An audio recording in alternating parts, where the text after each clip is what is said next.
Thank you, Mr. Speaker. And with permission, I would like to update the House on our negotiations to leave the European Union. First, I want to pay tribute to my right honourable friends, the members for Esher and Walton and Tatton. Delivering Brexit involves difficult choices for all of us.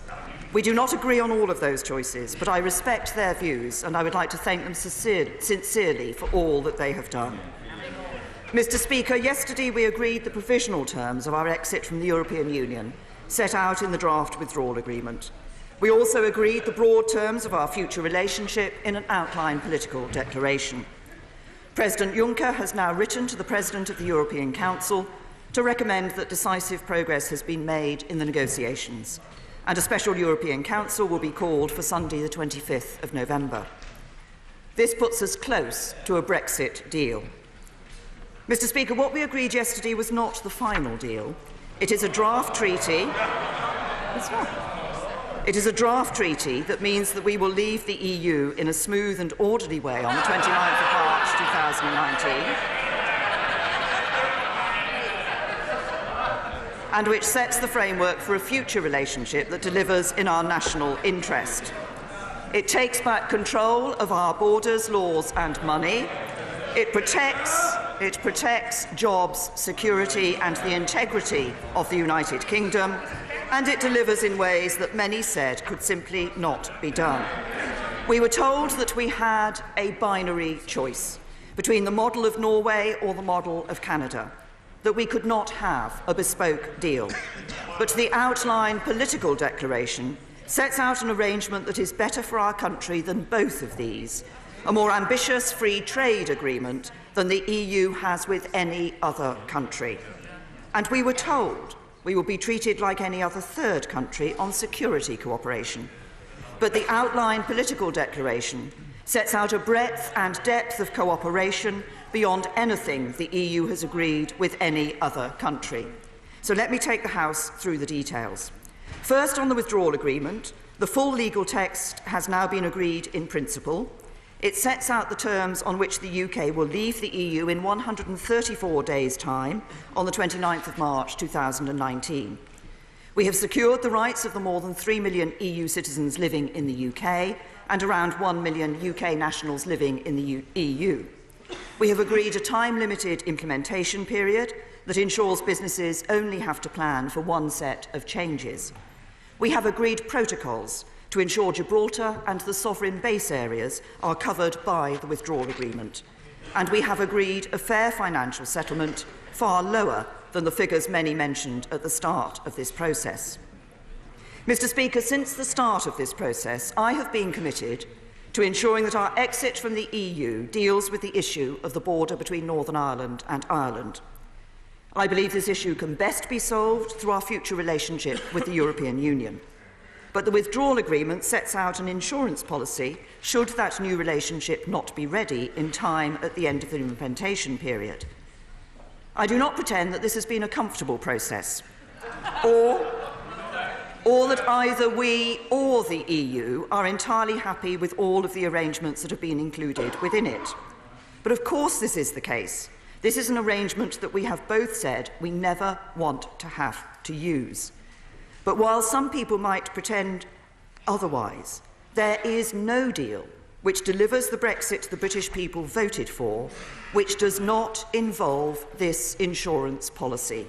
Not Canada plus plus plus, not Norway for now, not our own white paper. The EU will not negotiate any future partnership without it. As the House knows, the original proposal from the EU was not acceptable, as it would have meant creating a customs border down the Irish Sea and breaking up the integrity of our United Kingdom. So last month I set out for the House the 4 steps we needed to take. This is what we have now done, and it has seen the EU make a number of concessions towards our position.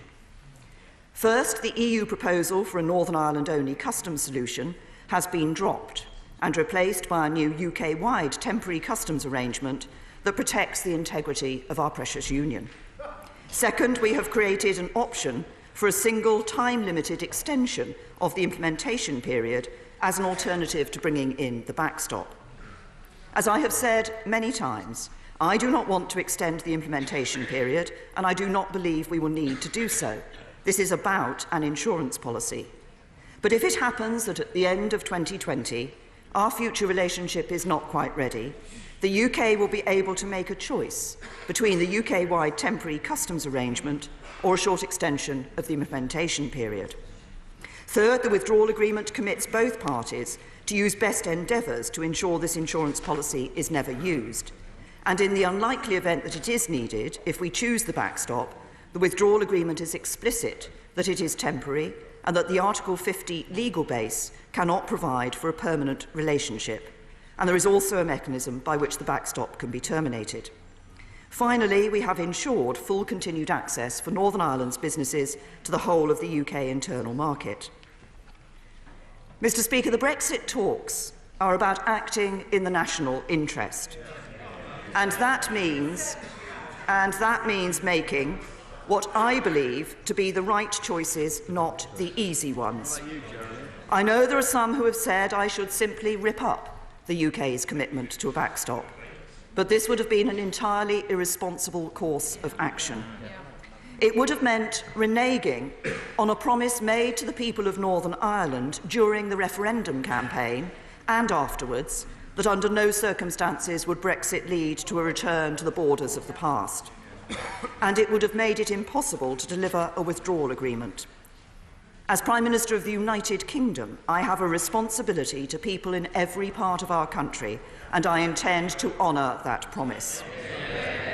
Mr. Speaker, by resolving this issue, we are now able to move on to finalising the details of an ambitious future partnership. The outline political declaration we have agreed sets out the basis for these negotiations, and we will negotiate intensively ahead of the European Council to turn this into a full future framework. The declaration will end free movement once and for all.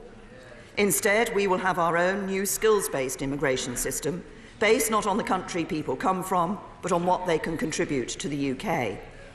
The declaration agrees the creation of a free trade area for goods with zero tariffs, no fees, charges or quantitative restrictions across all goods sectors. No other major advanced economy has such an arrangement with the EU, and at the same time we will also be free to strike new trade deals with other partners around the world.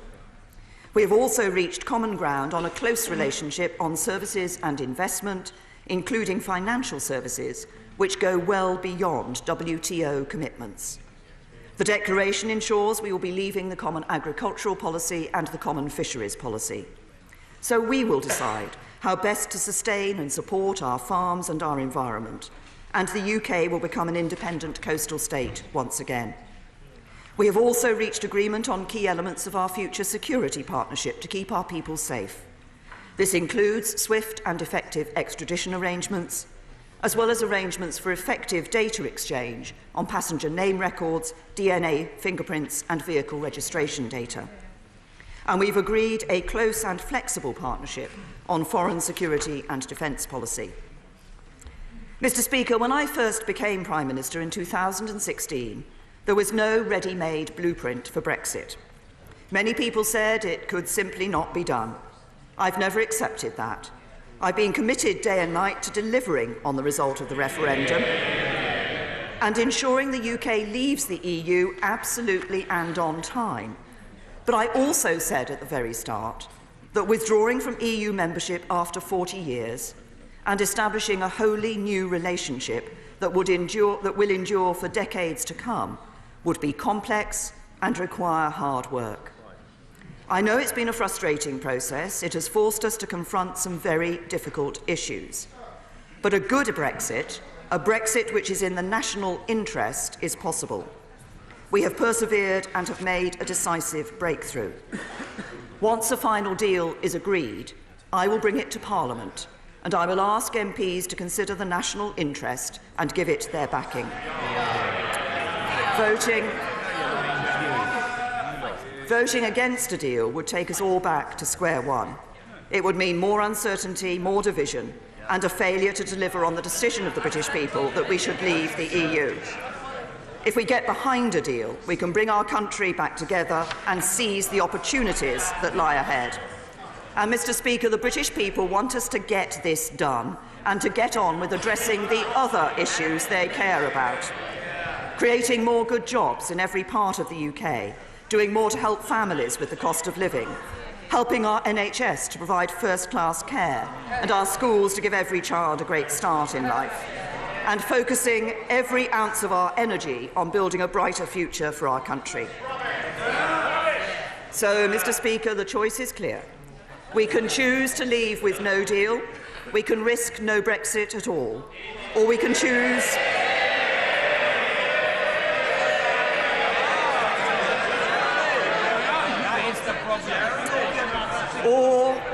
choose to unite and support the best deal that can be negotiated. This deal, a deal that ends free movement, takes back control of our borders, laws and money, delivers a free trade area for goods with zero tariffs, leaves the common agricultural policy and the common fisheries policy, delivers an independent foreign and defence policy while retaining the continued security cooperation to keep our people safe, maintains shared commitments to high standards, protects jobs, honours the integrity of our United Kingdom and delivers the Brexit the British people voted for. I choose to deliver for the British people. I choose to do what is in our national interest, and I commend this statement to the House.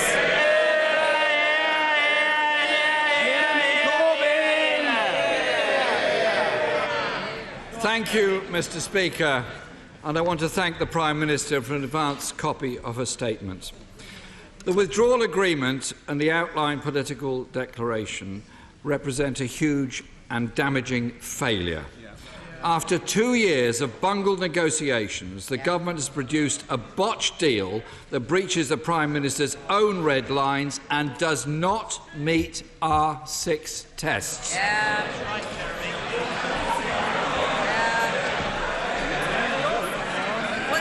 The government, Mr. Speaker, is in chaos. Their deal risks leaving the country in an indefinite halfway house without a real say.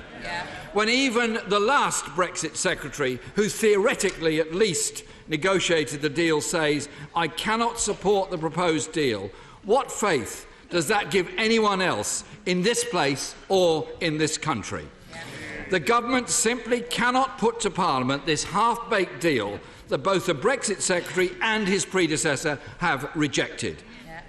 No deal is not a real option, and the government has not seriously prepared for it. The government must publish its full legal advice and the Treasury a full economic impact assessment of the deal and the OBR an updated economic forecast. The withdrawal agreement is a leap in the dark, an ill-defined deal by a never-defined date. There is no mention of the Prime Minister's favoured term, implementation period, anywhere in the 585 pages of this document. And no wonder. There is precious little new to implement spelt out in either the agreement or the political declaration. Article 3 of the agreement states transition can be extended to end by 31st of December 20XX. Can the Prime Minister confirm that this permits extensions to be rolled on until 2099? Can the Prime Minister confirm that if the UK government cannot agree a comprehensive future relationship by January 2021, which few believe would be possible, and the last 2 years gives us no confidence this government can, then those negotiations would have to be put on hold. Because the focus would then inevitably shift from negotiations on the future relationship to the negotiations on an extension of the transition period, including further payments to the EU. Article 132 sets out this process fairly clearly. So can the Prime Minister firstly tell the House how confident she is that a deal can be done by the end of 2020, and also confirm that if a new trade agreement is not agreed by the 31st December 2020, then Article 132 applies, paying a huge financial contribution in order to extend the transition period.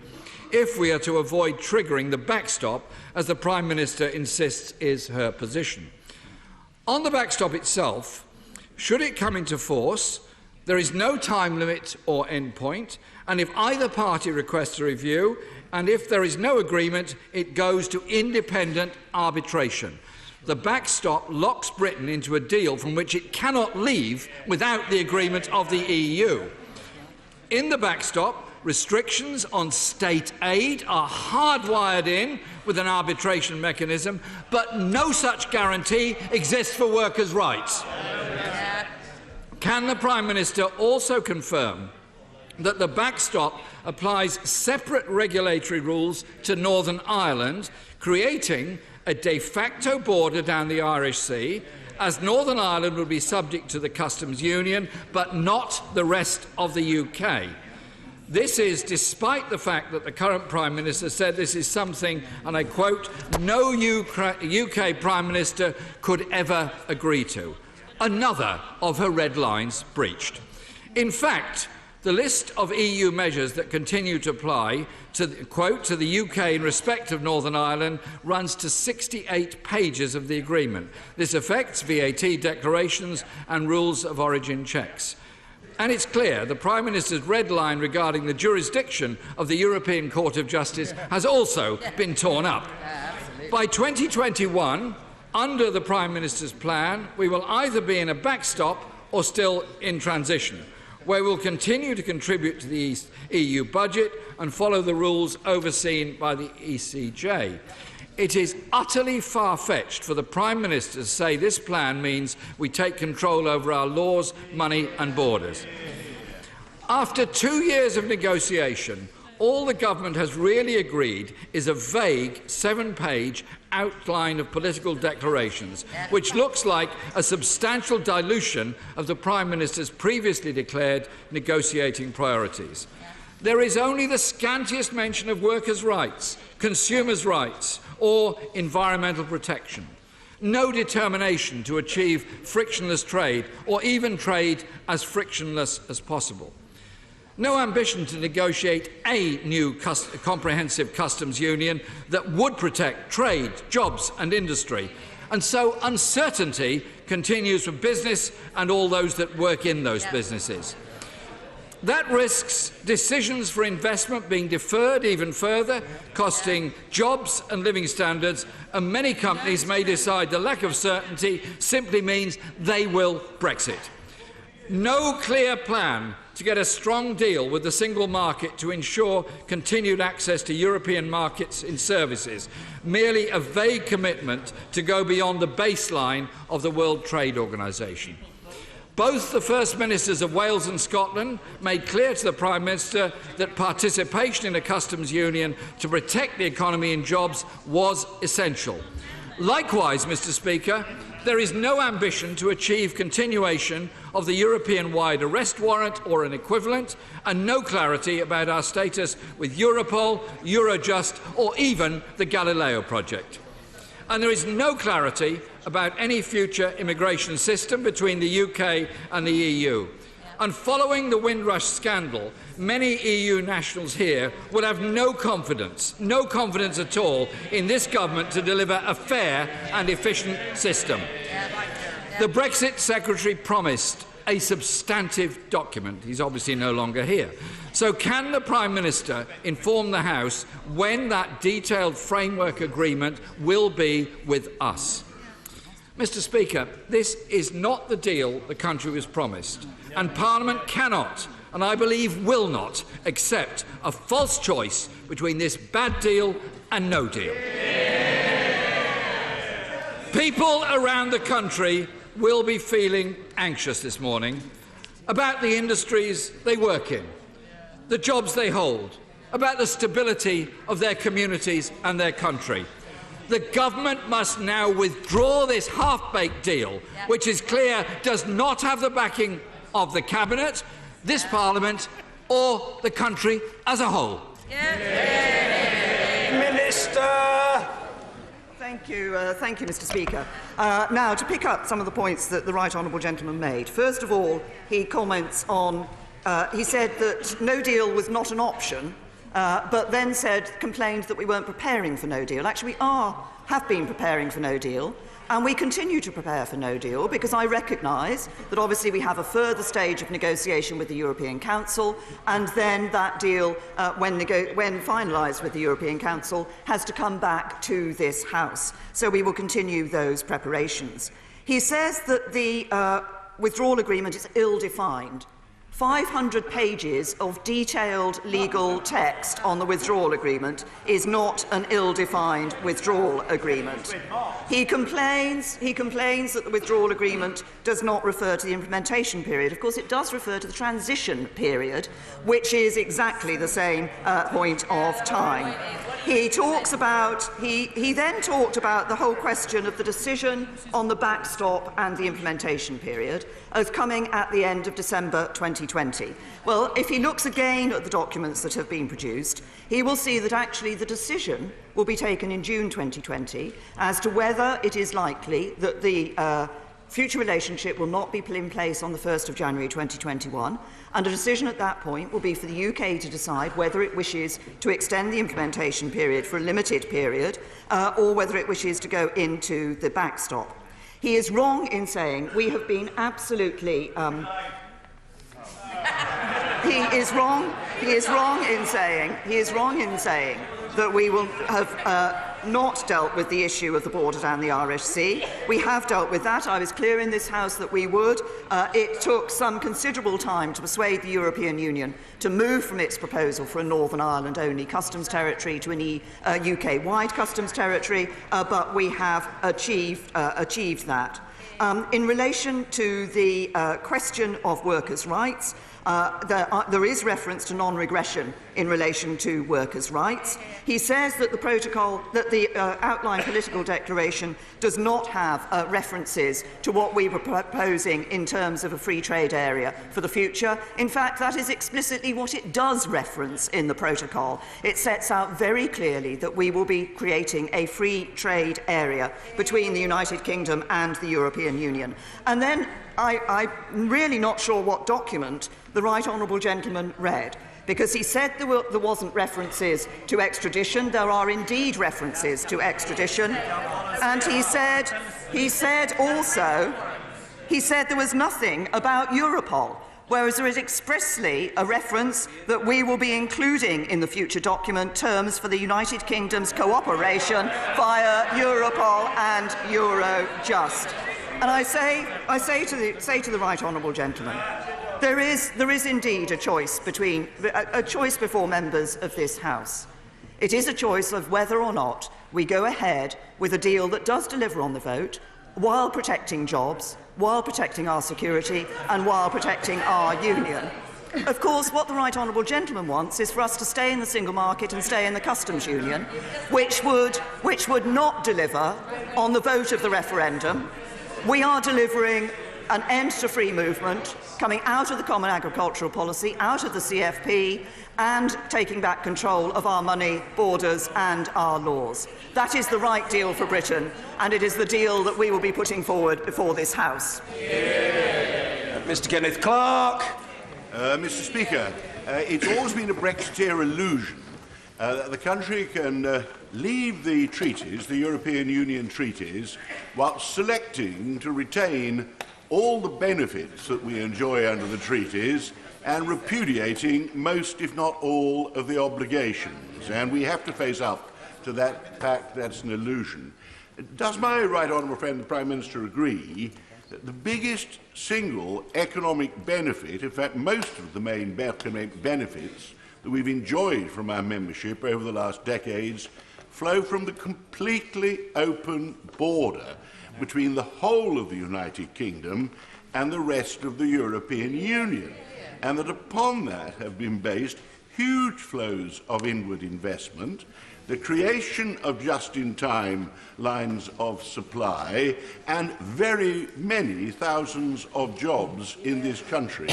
So will she undertake that we will not change the present basis of that, which is the single market and the customs union, until we know what we're changing to?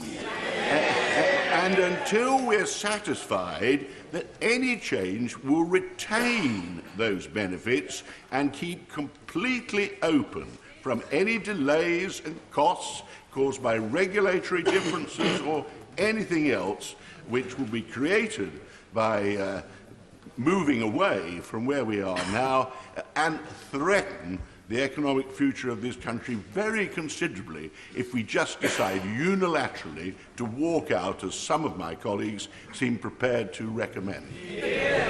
Prime Minister. To my right honourable learned friend, we have indeed heard from business a very clear message about the importance of frictionless borders, which is precisely why the proposal that the United Kingdom has put forward to the European Union is based on that concept of frictionless borders. And the free trade area that we have put forward is precisely in that frame. My right honourable and learned friend talks about remaining in the single market and the customs union. I do not believe that is right for the future of the United Kingdom, because I do not believe that doing those things would deliver on the vote of the British people. I think the British people wanted, there are various things that underpinned the vote. An end to free movement was crucial among those. Also, remaining in the customs union does not enable us to have an independent trade policy. I believe it's important that we do have an independent trade policy once we have left the European Union. We're negotiating the basis of our future trading relationship, but it's based on the concept of a free trade area and precisely the point he makes about being able to move goods seamlessly across the border. Ian Blackford.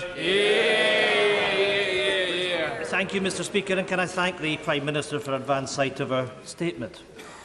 Mr. Speaker, the Prime Minister comes before us today trying to sell us a deal that is already dead in the water. Not even her own Brexit Secretary could stand over it. Now, Mr. Speaker, to lose one Brexit Secretary is one thing. To lose two in a matter of months illuminates the chaotic nature of this Tory government. The number 10 front door has become a revolving one. You know, the Prime Minister talks about taking back control. She can't even control her own cabinet. As I said yesterday, the Prime Minister is desperate and is increasingly looking defeated. What is absolutely shocking is that Scotland is not once mentioned in the document. Not once, Prime Minister, not once has the unique characteristics of Scotland's devolved settlement been worthy of mention. Order.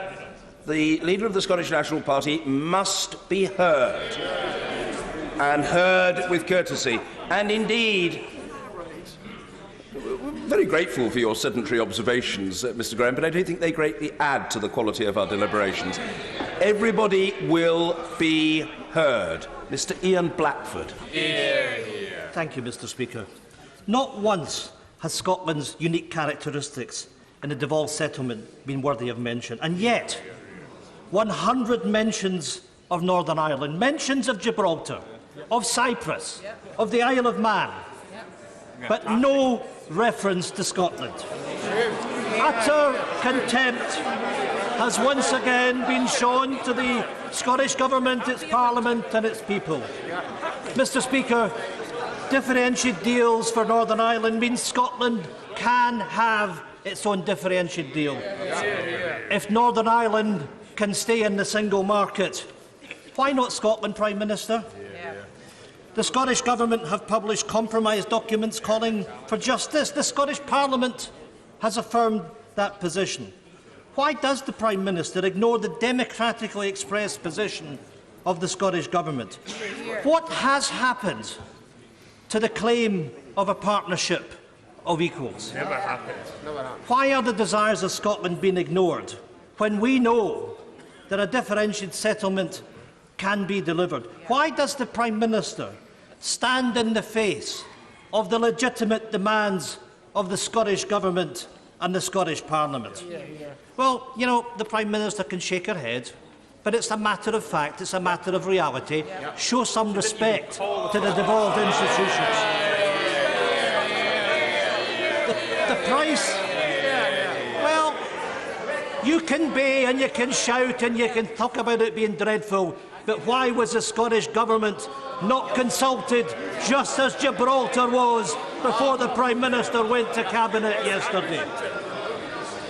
Mr Speaker, the price Scotland would be forced to pay is far too high, with lost jobs, household income slashed and our NHS under threat. Now is the time to get realistic and put sensible options back on the table, such as remaining in the single market. Mr Speaker, the only credible compromise for which the SNP has consistently made the case for. This deal is dead in the water.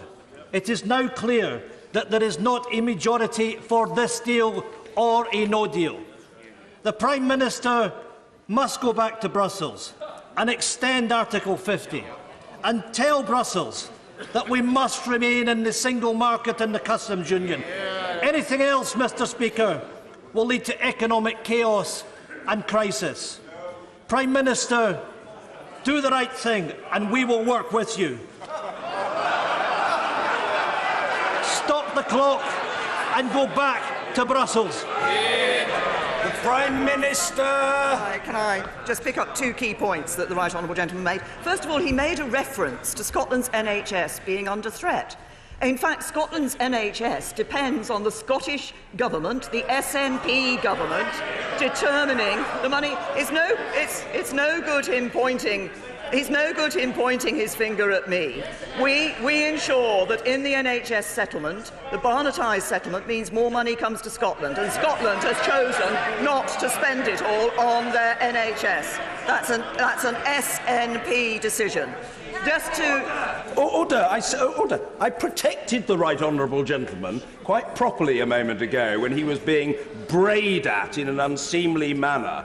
But having asked the question, let me say to members of the Scottish National Party, they must hear the Prime Minister's reply with courtesy. Don't worry, everybody will get a chance. But the Prime Minister's responses must be heard with a basic courtesy and respect. The Prime Minister. Thank you, Mr Speaker. I was then going to pick up the points that he made in relation to Northern Ireland. Northern Ireland is not staying in the single market. What is within the documents is that in order to ensure the frictionless trade across the border between Northern Ireland and Ireland, Northern Ireland will be meeting those regulations specifically in the goods part of the acquis, but it is not staying as a member of the single market. And he talks about Scotland being given the same treatment as Northern Ireland. Northern Ireland has a very particular set of circumstances. It is the only part of the United Kingdom that will have a land border with a country that is continuing as a member of the European Union. And that is why, together with our commitments in the Belfast Agreement, that is why Northern Ireland is dealt with separately in the withdrawal agreement. And then finally, he complained, much of his statement was a complaint that Scotland was not specifically mentioned in these documents. Scotland is not specifically mentioned. Scotland is a part of the United Kingdom. Mr. Ian Duncan Smith. Can I say that I have always wished well to my right honourable friend, and my question is in this light. To say to her, I have deep, deep misgivings on reading much of this overnight, that there is a real issue with the way that we will be treated with the backstop. And I say to her that when you read this, you realise that we are locking ourselves in to an arrangement from which we seem unable, therefore, to have the sovereign right to withdraw. That seems to me to be the biggest single issue here, which strips away the one thing that we said when we wanted to vote for leaving, was that we took back control. So can I say to my right honourable friend, my concern is that we have the sovereign right when we want to leave the UN. We have the sovereign right when we want to leave NATO. We have even the sovereign right when we want to leave the EU. But we do not have the sovereign right to leave this arrangement.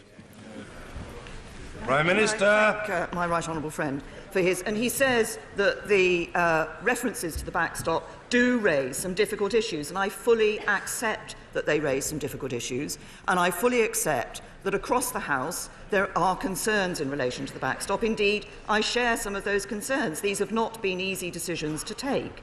It has been necessary, as I explained, and it would be necessary in any deal that we were striking for our future partnership with the European Union to agree a withdrawal agreement, and it has been clear, and we wanted to commit to ensure that we delivered no hard border between Northern Ireland and Ireland. It has been clear that that withdrawal agreement needed to include this insurance policy.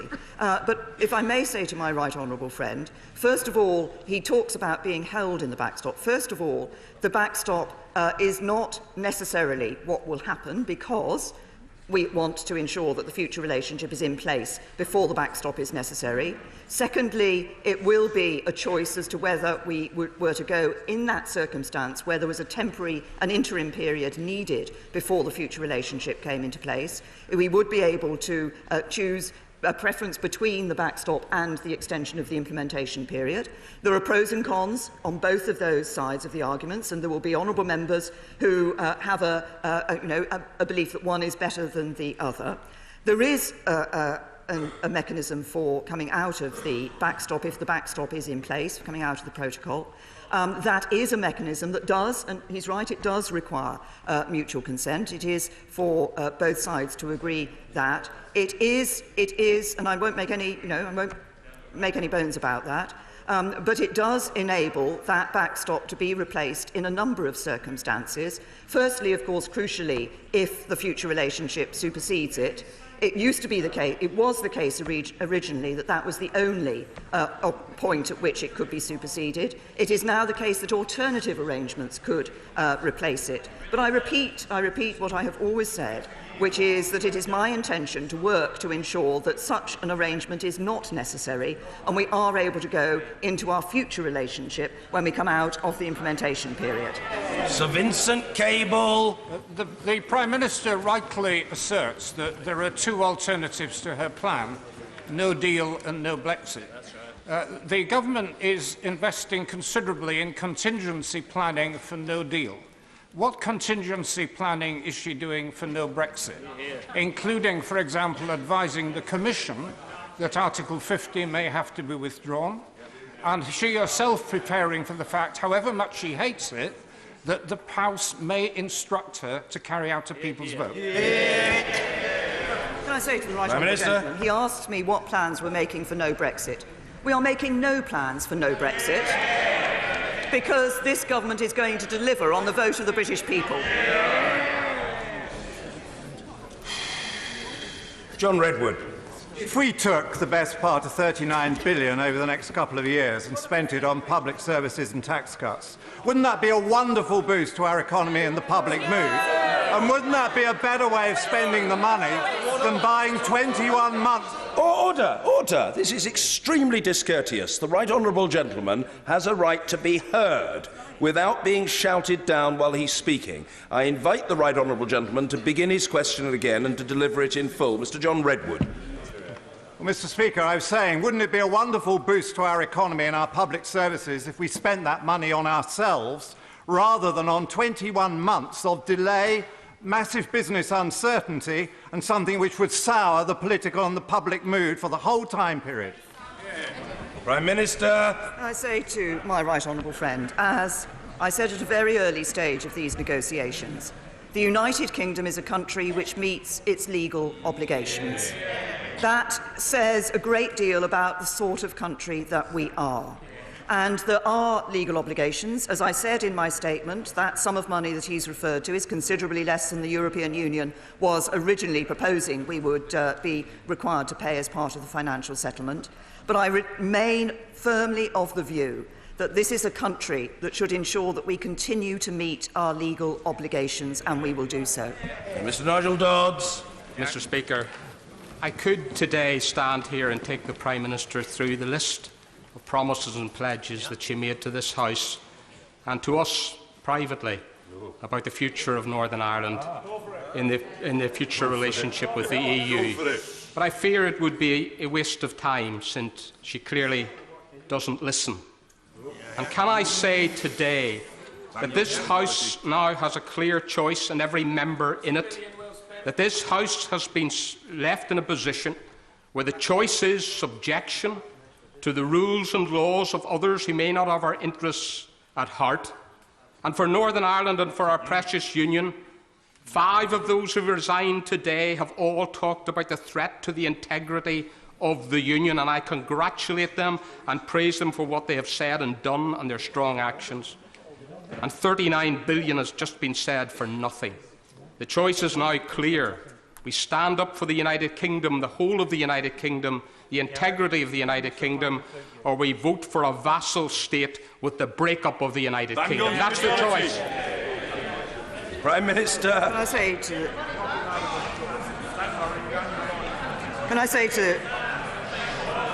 I will respond to the right honourable gentleman.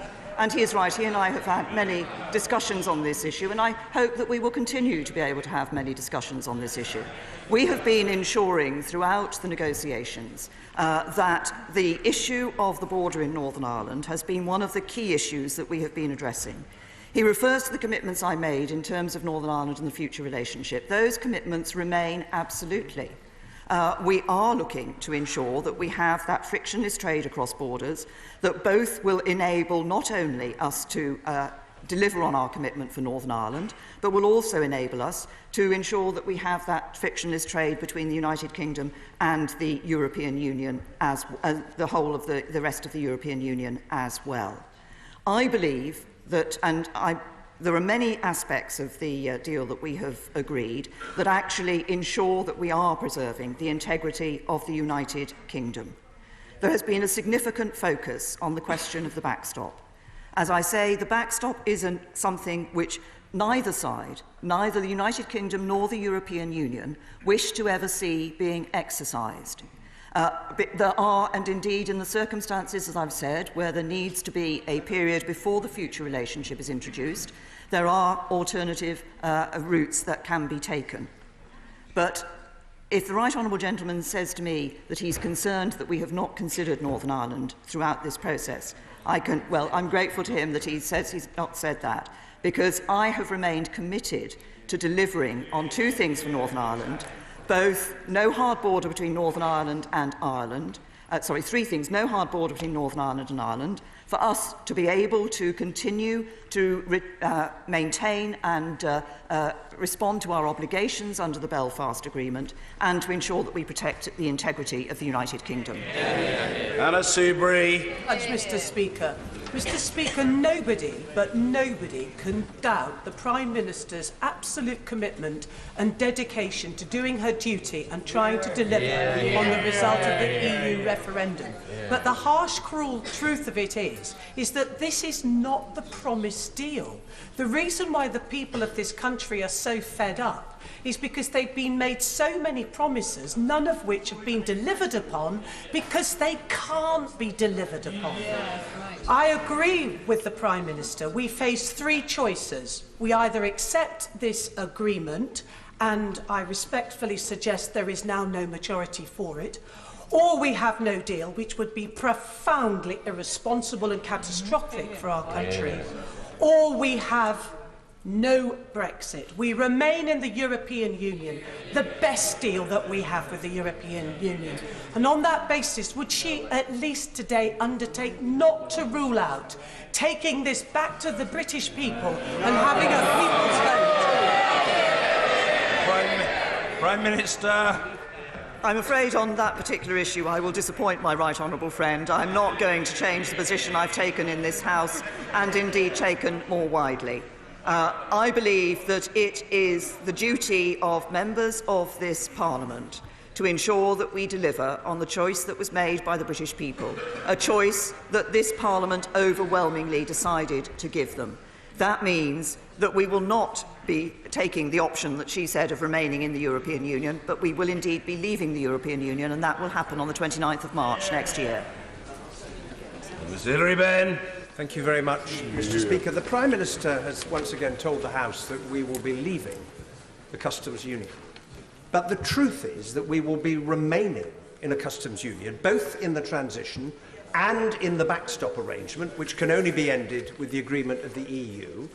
And the truth is also that the only way to protect jobs, investment and an open border in Northern Ireland in the long term is to remain within it. Yep. Will the Prime Minister now look the British people in the eye and admit that remaining in a customs union is in our national economic interests, because without it we will be poorer as a country? What is in our national interest is ensuring that we continue to have a good trading partnership with the European Union once we have left. That is why we have put forward a proposal which is reflected in the outline political declaration for a free trade area in goods. It is why we have also put forward a proposal which would ensure the frictionless trade of goods across the border. The Right Honourable Gentleman and I disagree. A customs union is not the only way to ensure that we continue to have a good trading relationship with the European Union. We've put forward a proposal that is reflected in the outline political declaration to do that while also ensuring that we are able to take the advantage of operating an independent trade policy.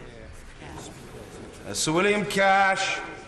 Thank you, Mr. Speaker. These 585 pages are a testament to broken promises, failed negotiations and abject capitulation to the EU. Will my right honourable friend understand that they represent a list of failures on Northern Ireland, ECJ issues, indefinite extension of time, customs, full independence of trade and of fisheries, and above all, on our truly leaving the EU, because they will control our laws, and there have been furthermore some very serious breaches of ministerial responsibilities, the ministerial code and of collective responsibility. Minister. Can I say to my honourable friend that what we are looking at here is a withdrawal agreement which determines the withdrawal of the United Kingdom from the European Union, and the declaration which identifies the scope and structure of our future relationship. Our future relationship is one that will not see the European Union controlling our laws, because there will be, in those areas where we choose to align with the European Union, it will be for this Parliament to decide that, and that will be a decision that will therefore be taken here by the United Kingdom. There will not be European Court of Justice jurisdiction in the United Kingdom, and that is what we have negotiated in the outline political declaration for our future relationship. But I recognise my honourable friend as one of the members of this House who has campaigned on this issue probably since the day, maybe even since before he came into this House, and has continued to campaign on this issue with a passion. And I recognise the concerns that he has expressed. As Prime Minister and as a government, it is our duty to ensure that we put together a deal that both respects the vote of the British people, and it does in the ways that I have said, and it ends free movement also, but does so in a way that protects jobs. That is why I believe it's important not only that we take back control in the areas mentioned, but that we maintain a good trading relationship with the European Union, as well as having good trading relationships elsewhere. That's in our economic interest, it's in our national interest, and that's what we will deliver. Yvette Cooper. The political declaration includes the passenger name records and the PRUM fingerprint database, but makes no reference to the crucial SIS2 criminal database, which we check 500 million times a year, or to a replica European arrest warrant, at a time when cross-border crime and security threats are at their highest ever level. The Prime Minister knows that these measures save lives, stop criminals and stop terrorists. So how can she, of all people, say, with her head and her heart, that this public safety downgrade is in the national interest? Yeah. Prime Minister. The Right Honourable Lady. First of all, of course, there is reference to us agreeing expeditious, swift and effective arrangements to enable the United Kingdom and member states to extradite suspected and convicted persons effectively and expeditiously. That will be a part of exactly the measure, the instrument that is used for that will be part of the further negotiations that will take place. She's right, SIS2 is important to us. There are two further areas of exchange of information which I and the Home Secretary believe are important, SIS2 and ECRIS. And those will be matters that we will be taking forward with the European Union in our further negotiations. Justine Greening. Thank you, Mr. Speaker. I greatly respect the Prime Minister's efforts in seeking to achieve an agreement. I don't believe this is a good deal for Britain's long-term future, and she recognises she's had to make unpalatable choices. There are clearly 3 choices ahead of our country in reality now, and they are crucial choices, especially for young people who will have to live with those choices for the longest. The Prime Minister said this is in the national interest.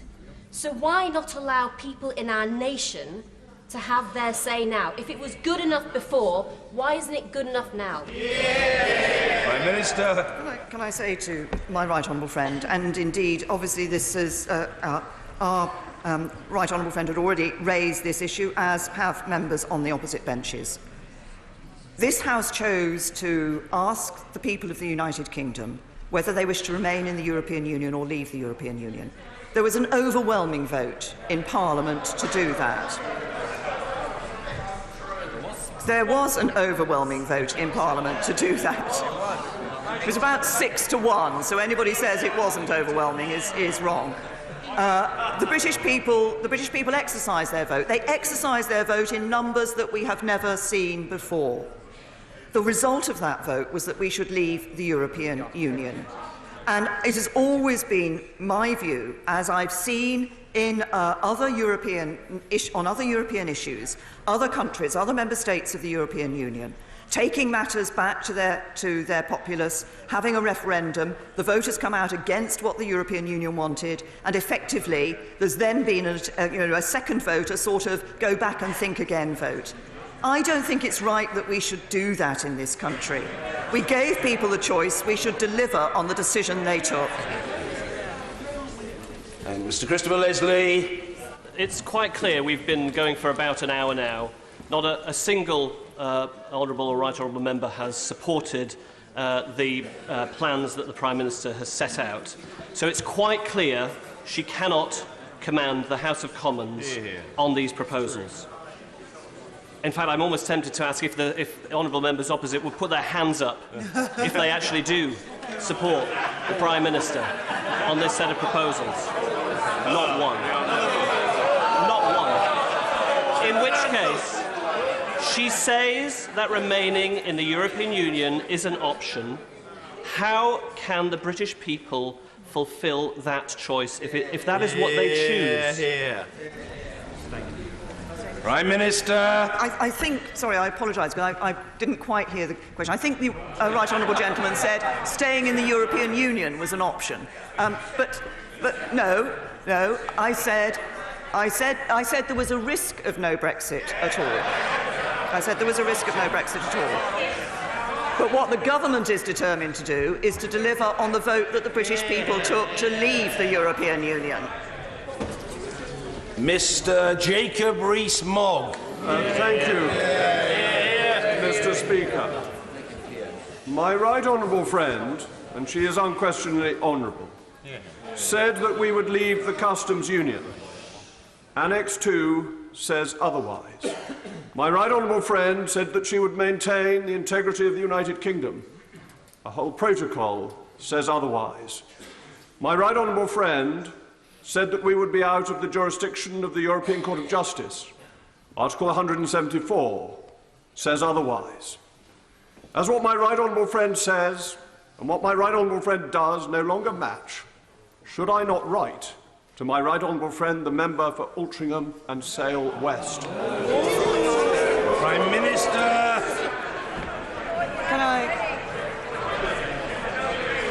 Can I say to my honourable friend, can I say to my honourable friend, we will indeed, he has referred to the articles that relate to the protocol in the withdrawal agreement. I have been absolutely clear that some difficult choices have had to be made in relation to that protocol.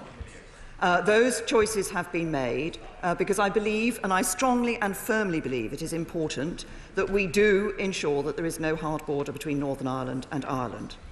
But as I have said before, my honourable friend has heard me say before, it is not only our intention, but we will be working to ensure that that protocol does not need to be put into place. What we are negotiating alongside that withdrawal agreement is not something that will be of a temporary nature, but what will be a lasting future relationship with the European Union which will last for decades to come. And in that future relationship, we will no longer be a member of the customs union.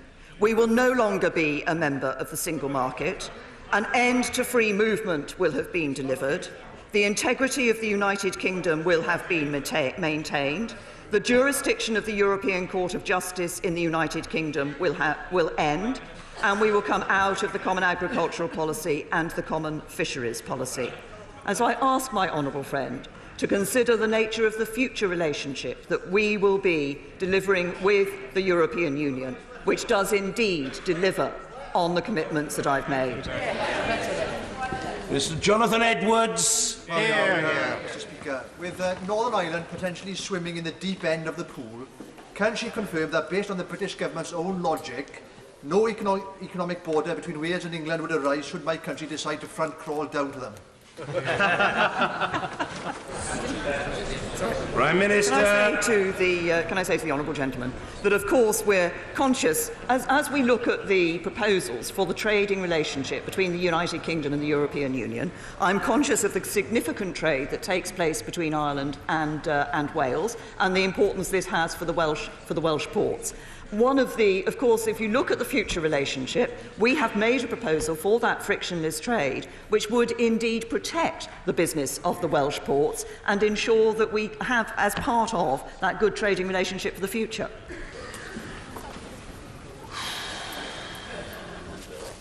Sir Peter Bottomley. Can I put to our right honourable friend that the majority in the country, in this Parliament and in this party accept the result of the referendum, that we back her in trying to get the sovereignty she's argued for, the prospects of prosperity, security and a fruitful partnership across the Channel, the North Sea and across the world, and the alternatives, if we don't go forward with this, are the probability of crashing out and the possibility of a government led by the Leader of the Opposition, neither of which is an alternative. Prime Minister. My honourable friend, I believe, as I think he does, that it is important for us to move forward, not only in delivering on the vote, but ensuring we do so in a way that does protect our prosperity, protects people's jobs and livelihoods for the future. But more than that, there are significant opportunities for this country, and once we leave the European Union, to develop that brighter future with those further trading relationships around the rest of the world, but also keeping a good trading relationship with our closest partners in the EU. Angela Eagle. Thank you, Mr. Speaker. Will the Prime Minister now recognise that she made a catastrophic error when she decided to kowtow to the fantasy extremist beliefs of the Brexiteers in her own party, instead of bringing the country together, that their views are impossible to actually bring about, and they are now openly plotting against her as she has tried to do her best in this negotiation? Surely she now needs to listen to the fact that there is no majority in this House for the botched deal she has brought back. Think again and see whether in this House there can be a consensual way forwards which leaves her Brextremists out in the cold where they belong. Prime Minister. I say to the honourable lady that I have kowtowed to no one. The instruction I take is the instruction that was given to every member of this House by the British people in the referendum on 2016. Mr. Mark Francois. Thank you, Mr. Speaker. It may surprise the House, but I agree with my honourable friend from Broxton. Prime Minister, the whole House accepts that you have done your best.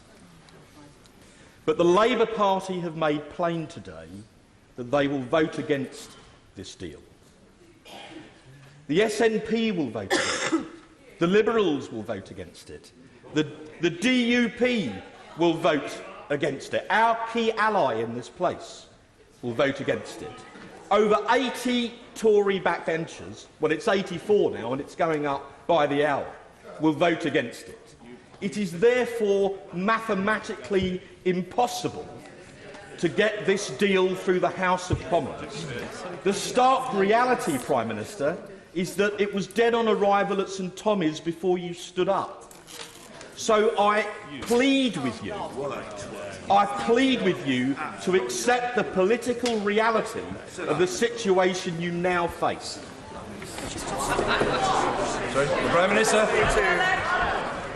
I say to the honourable gentleman, I respect the fact that he obviously holds very clear views on the issue of our membership of the European Union and the sort of relationship that we should have with the European Union thereafter. We will go forward with the final negotiations towards that European Council meeting on the 25th of November. And when a deal is brought back, it will be for members of this House, not just to look at the details of that deal, but to consider the vote of the British people, to consider our duty to deliver on the vote of the British people. This is the deal that has been negotiated with the European Union. We have to finalise it, and the vote will come when we have a meaningful vote. And it will be to members of this House to determine how they wish to vote at that time, and to remember when they cast their vote the importance of ensuring that we deliver on the vote of the British people. Ben Bradshaw. The Prime Minister will be aware that the main financial backer of Brexit, Mr Aaron Banks, is now under criminal investigation by the National Crime Agency because of serious doubts about the true source of the money he spent on the Leave campaign. Did the Prime Minister, when she was Home Secretary in 2016, decline a request from the security services for Mr Banks to be investigated? Prime Minister. I say to the right honourable gentleman that, of course, we do not comment in this House on individual criminal investigations that take place. Nicky Morgan. Thank you very much indeed, Mr Speaker. There are many ironies in this whole Brexit process, and one of them is we just heard that colleagues on these benches are going to use a parliamentary vote, which 11 of us voted for last December, and received a torrent of abuse, accusations of treachery, betrayal, and threats of deselection. But as we've heard so many times, we are where we are. I want to pay tribute to the fact that the Prime Minister did get agreement in Cabinet. And can she reassure us that regardless of however many ministerial resignations there are between now and that vote, that the agreement will come to Parliament and Parliament will have its say, and that she is clear that voting for that agreement is in the national interest? Can I say to my right honourable friend that I can give her the assurance that obviously we have the step of the European Union Council and finalising the deal, but a deal, when finalised, will indeed be brought to Parliament, and as I suggested earlier, it will be for every member of this House to determine their vote in the national interest. Pat McFadden. Mr Speaker, the Prime Minister has carried out her mission on this with no small sense of duty, but it has been a failure and it has turned out to be a humiliation. This was sold to the people as taking back control. But the promises of the right-wing nationalists who drove this have been shown to have turned to dust. Instead, we are being asked to sign up to control of vast swathes of our economy with no say over them and paying tens of billions for the privilege. Is it not the case that, far from taking back control, this is the biggest voluntary surrender of sovereignty in living memory, and it's time to think again? Prime Minister. My answer to his question is no. And if we look at the situation, he refers to the 39 billion, which of course was the financial settlement that is in the withdrawal agreement, which is part of the overall package of the withdrawal agreement and the future relationship. And the future relationship that we are negotiating with the European Union is designed, and the outline political declaration makes this clear, to deliver on exactly the issues that mattered to the British people when they voted for Brexit. Of course, as I have said repeatedly many times in this House, nothing is agreed until everything is agreed. Steve Baker. Mr. Speaker, this backstop is completely intolerable, and I feel confident that even in the unlikely event that legislation for it reaches this House, it will be ferociously opposed. Will my right honourable friend therefore accept that this deal could well be a choice by the government to have no deal imposed upon it at the last minute? And will she therefore trigger all of the implementation of no-deal contingencies now? Hear, hear. Prime Minister.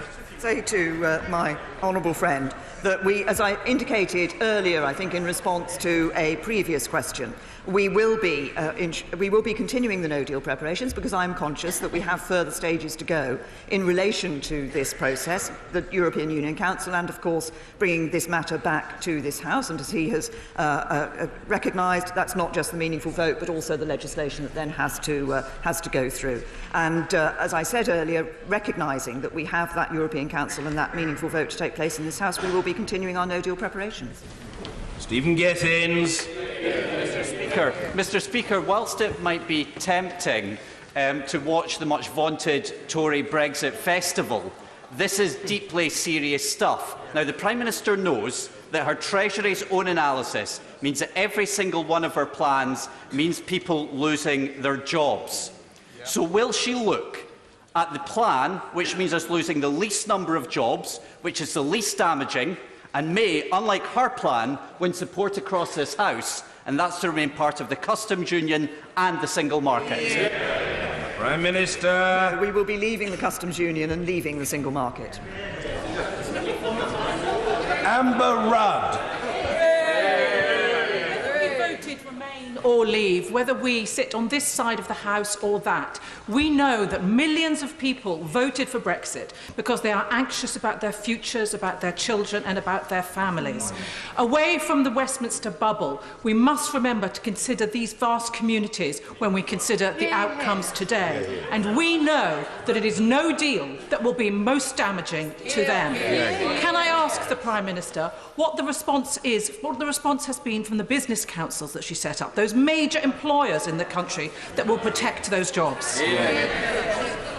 Prime Minister. I first of all thank my right honourable friend for focusing people's sights on people outside of this chamber, because they are the people that we must consider when we are looking at our decisions in relation to this deal when it comes forward. Can I just say there have been quite a number of quotes that have come from industry about the deal and about the fact that, for example, it delivers a clear path ahead that business so desperately needs.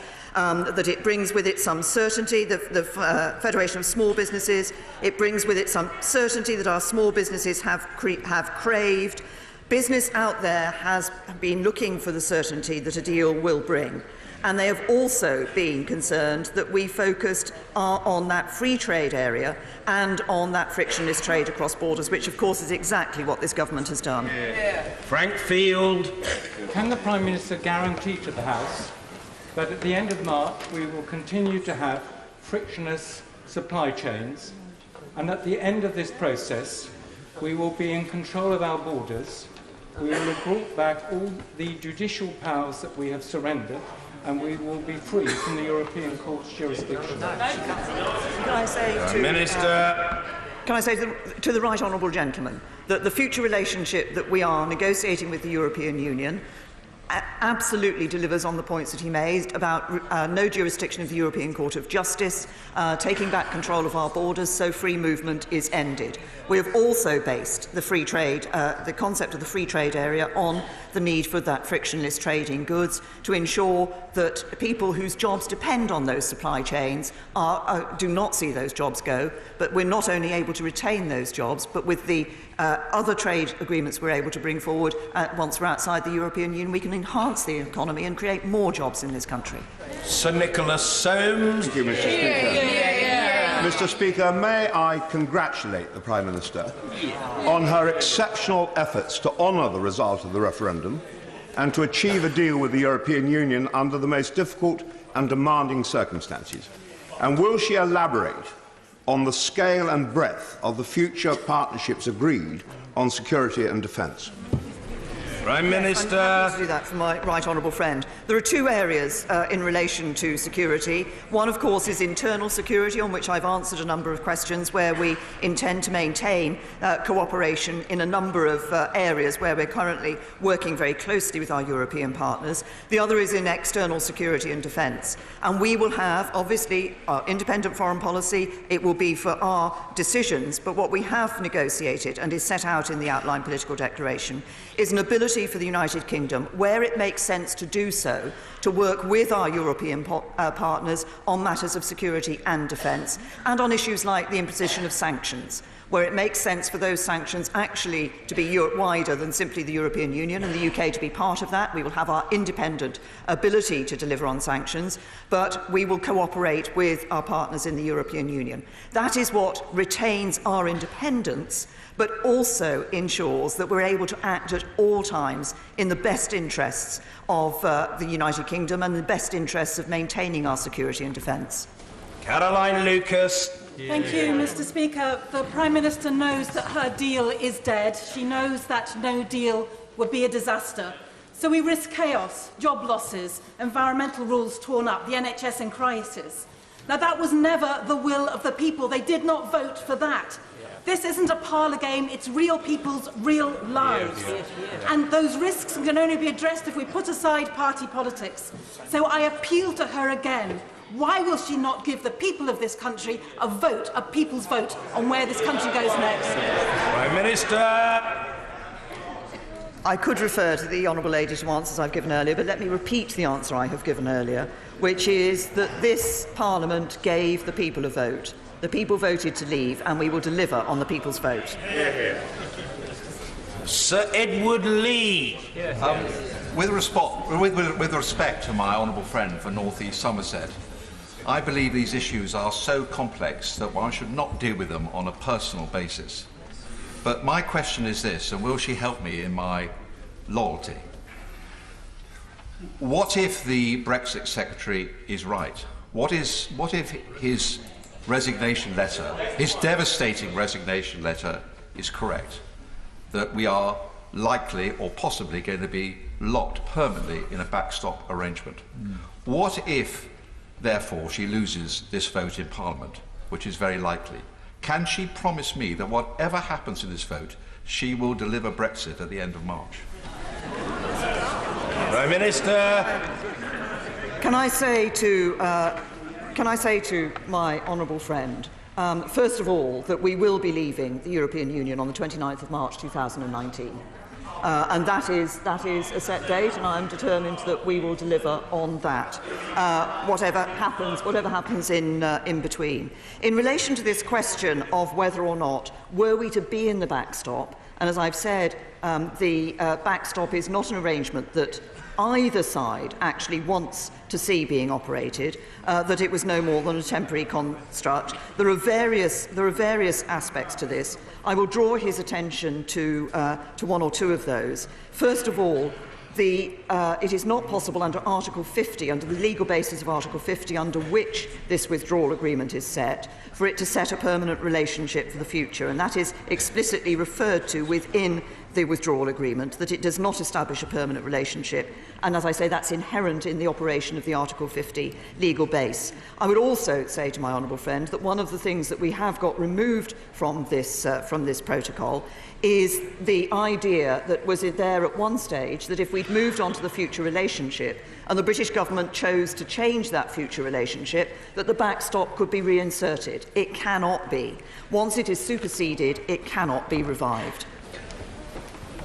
Phil Wilson. Thank you, Mr. Speaker. Can I congratulate the Prime Minister?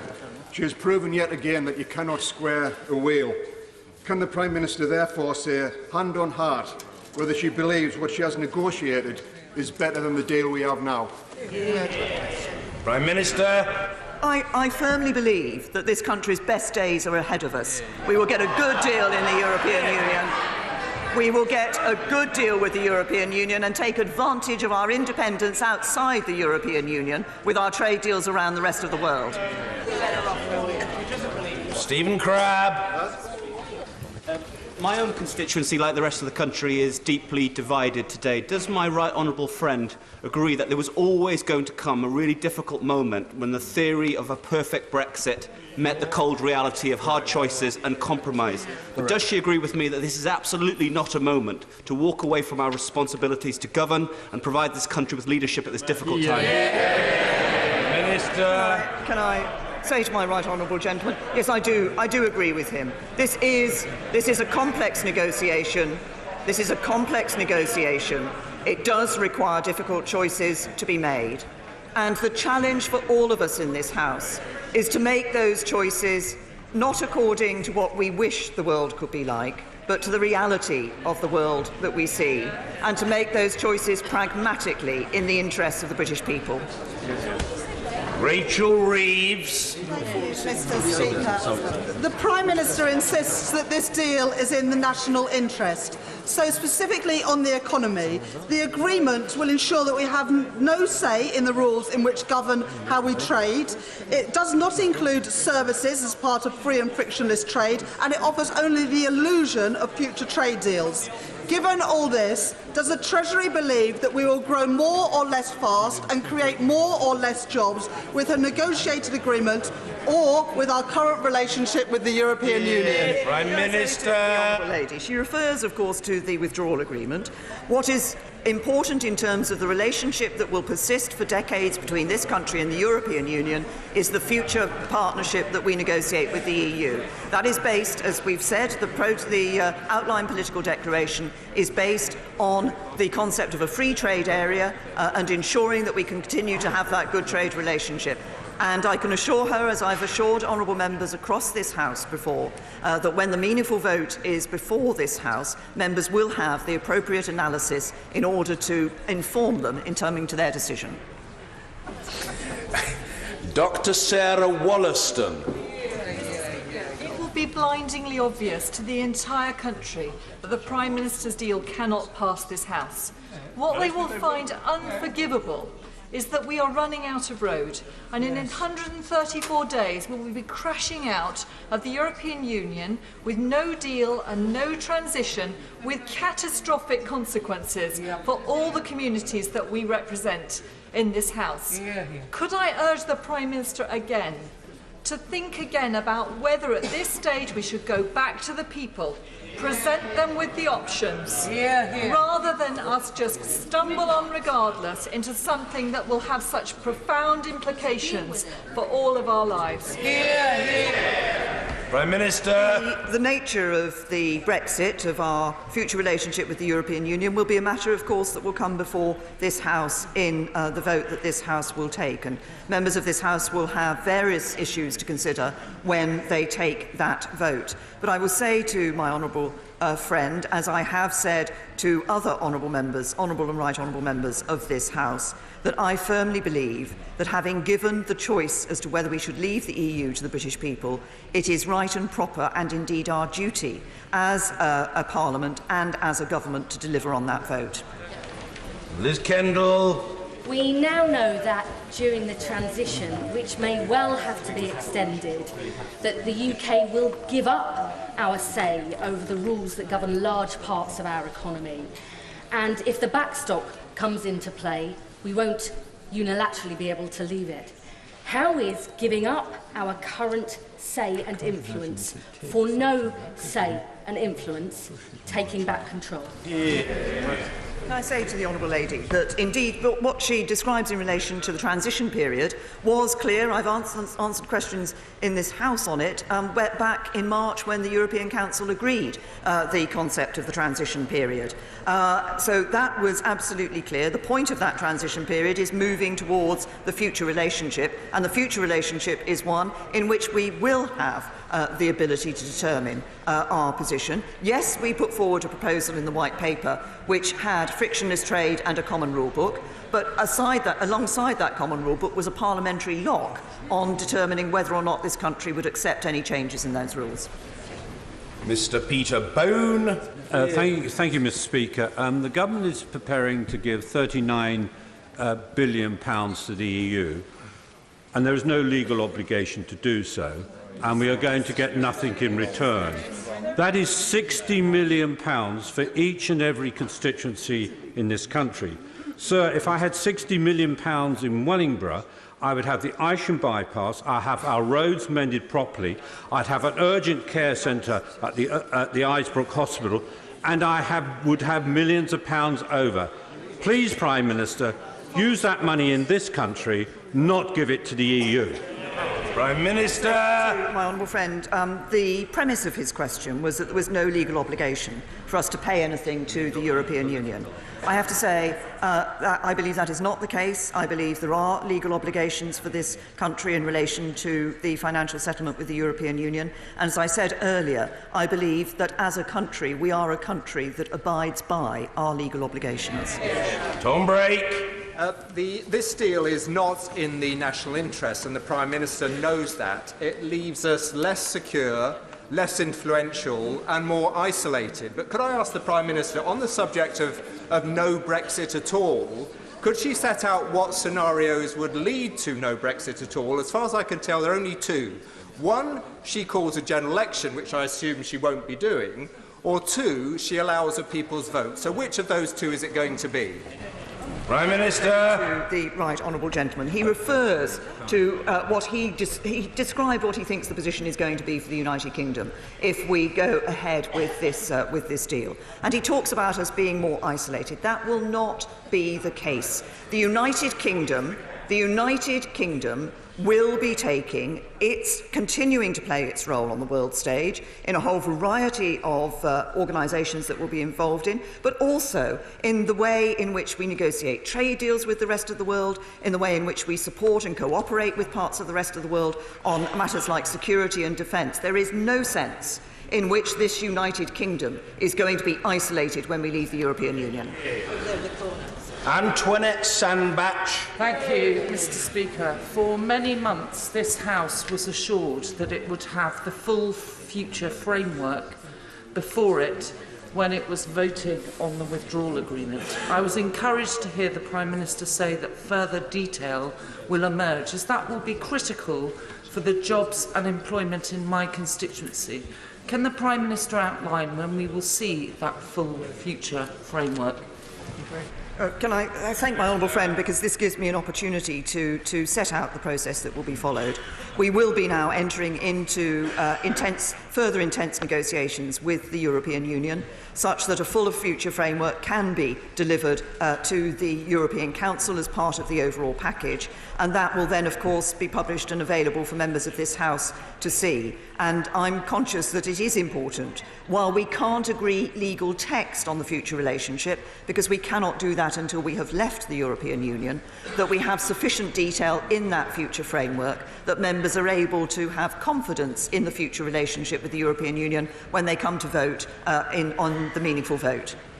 Mr. Barry Sherman. Mr. Speaker, I have known the Prime Minister all her parliamentary career. I don't always agree with her, but I know her to be a woman of courage. And I feel sorry for her this morning, let down by the disloyalty of so many of her colleagues. And I also feel sorry for her because we have actually given her an impossible task. We know, increasingly, in this country and in this House, that there is no deal better than staying in the European Union. And it is time we did something to recognise and be courageous and take it back to the people. The right honourable gentleman will not be surprised that the answer I give him, despite the fact that we have known each other throughout my career in this House, will be no different from that I've given to other honourable and right honourable members of this House in relation to taking the vote back to the people. It was a decision of this Parliament by 6 to 1 that the people should have that choice, and they exercised their vote, as I said earlier, in numbers that we've not seen before. And I think it is only right and proper that this Parliament, that this government delivers on that vote. The good doctor, Dr. Julian Lewis. Can the Prime Minister describe any surer way of frustrating the referendum result and ultimately remaining in the European Union than to accept a Hotel California Brexit deal, which ensures that we can never truly leave the EU with all its manipulative, entangling and undemocratic practices. Can I say to my honourable friend, we are leaving the European Union on the 29th of March 2019.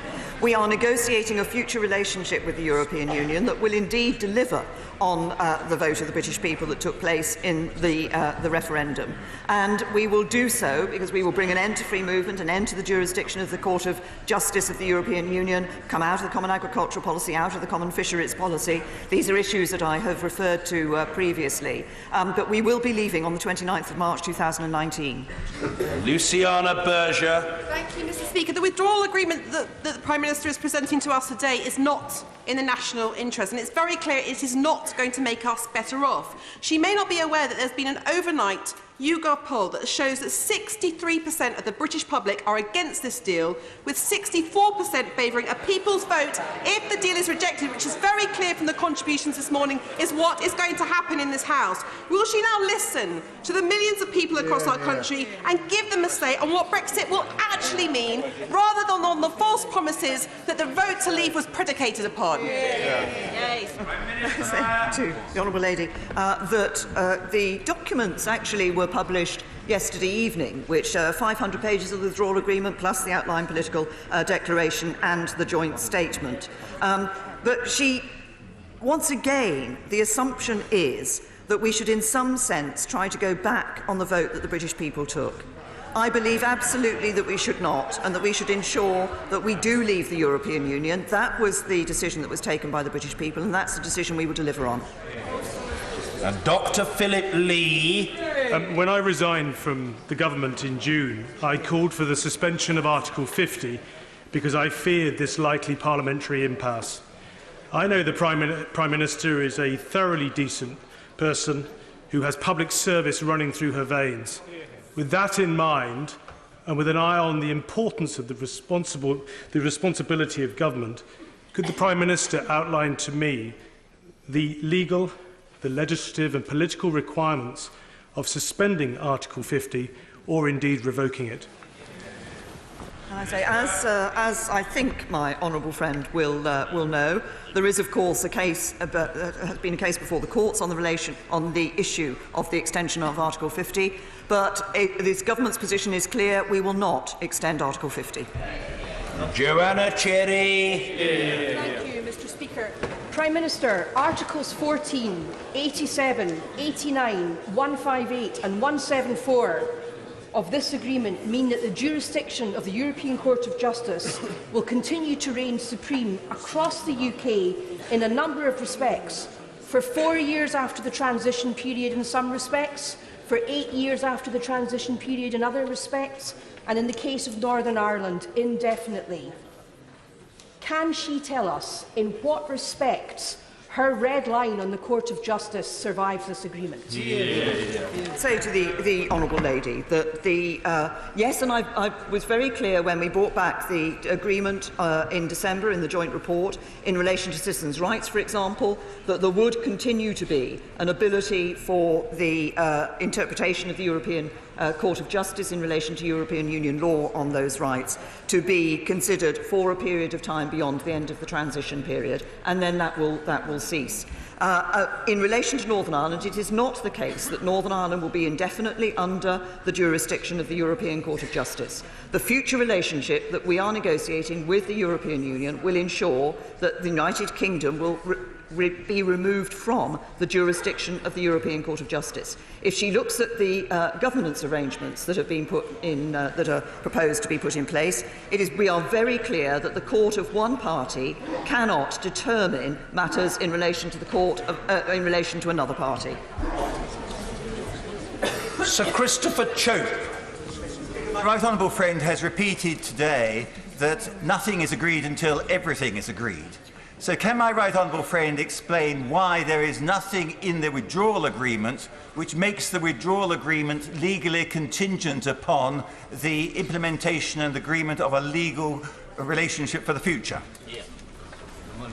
Say to my honourable friend that there are indeed, of course, clauses which link the withdrawal agreement to the future relationship, and to ensuring that both sides will be, and the legal term of best endeavours is used in a number of places in relation to this matter, to ensure that that future relationship is in place. Obviously, as I've said earlier, we are still going to be negotiating further details in relation to that future relationship. And it is the determination of both sides, as expressed in these documents, that that future relationship should be capable of being put into place at the end of the transition period. Kate Hoey. The Prime Minister made a very dignified statement in very difficult circumstances, but does she actually realise that outside this House, when people read these hundreds of pages of Eurospeak, that they will realise that, in a way, we are being sold out. We've been sold out by our negotiators, who have allowed the EU to take the lead. Will she not accept that at this stage, not only are we all being collectively sold out, but the people of Northern Ireland are being sold out absolutely? Can I say to the Right Honourable Lady that I do not agree with her in relation to the suggestion that in some sense the European Commission, the European Union, has given nothing away to the UK during these negotiations. These have been tough negotiations. This is a complex matter. But, for example, as I referred to in my statement, the EU has been clear for some time that the choice we had in our future relationship was binary between the Norway model or the Canada model. They have now accepted that is not the case, and there is a bespoke agreement for the United Kingdom. They said we couldn't share security capabilities. As is clear in the outline political declaration, we do have access to certain security capabilities. They said that we couldn't preserve the invisible border between Northern Ireland and Ireland without splitting the UK's customs territory. That is now no longer the case. These are all issues that our negotiators have negotiated in the interests of the United Kingdom. Stephen Hammond. Thank you, Mr. Speaker. The boost to our economy that was referred to earlier and the necessary protection for our constituents' jobs can only occur if UK industry has a frictionless trade area and deep regulatory cooperation. But UK financial services and UK industry also need certainty. So would my right honourable friend confirm to the House that the future political framework will contain a common rulebook and a deep customs arrangement?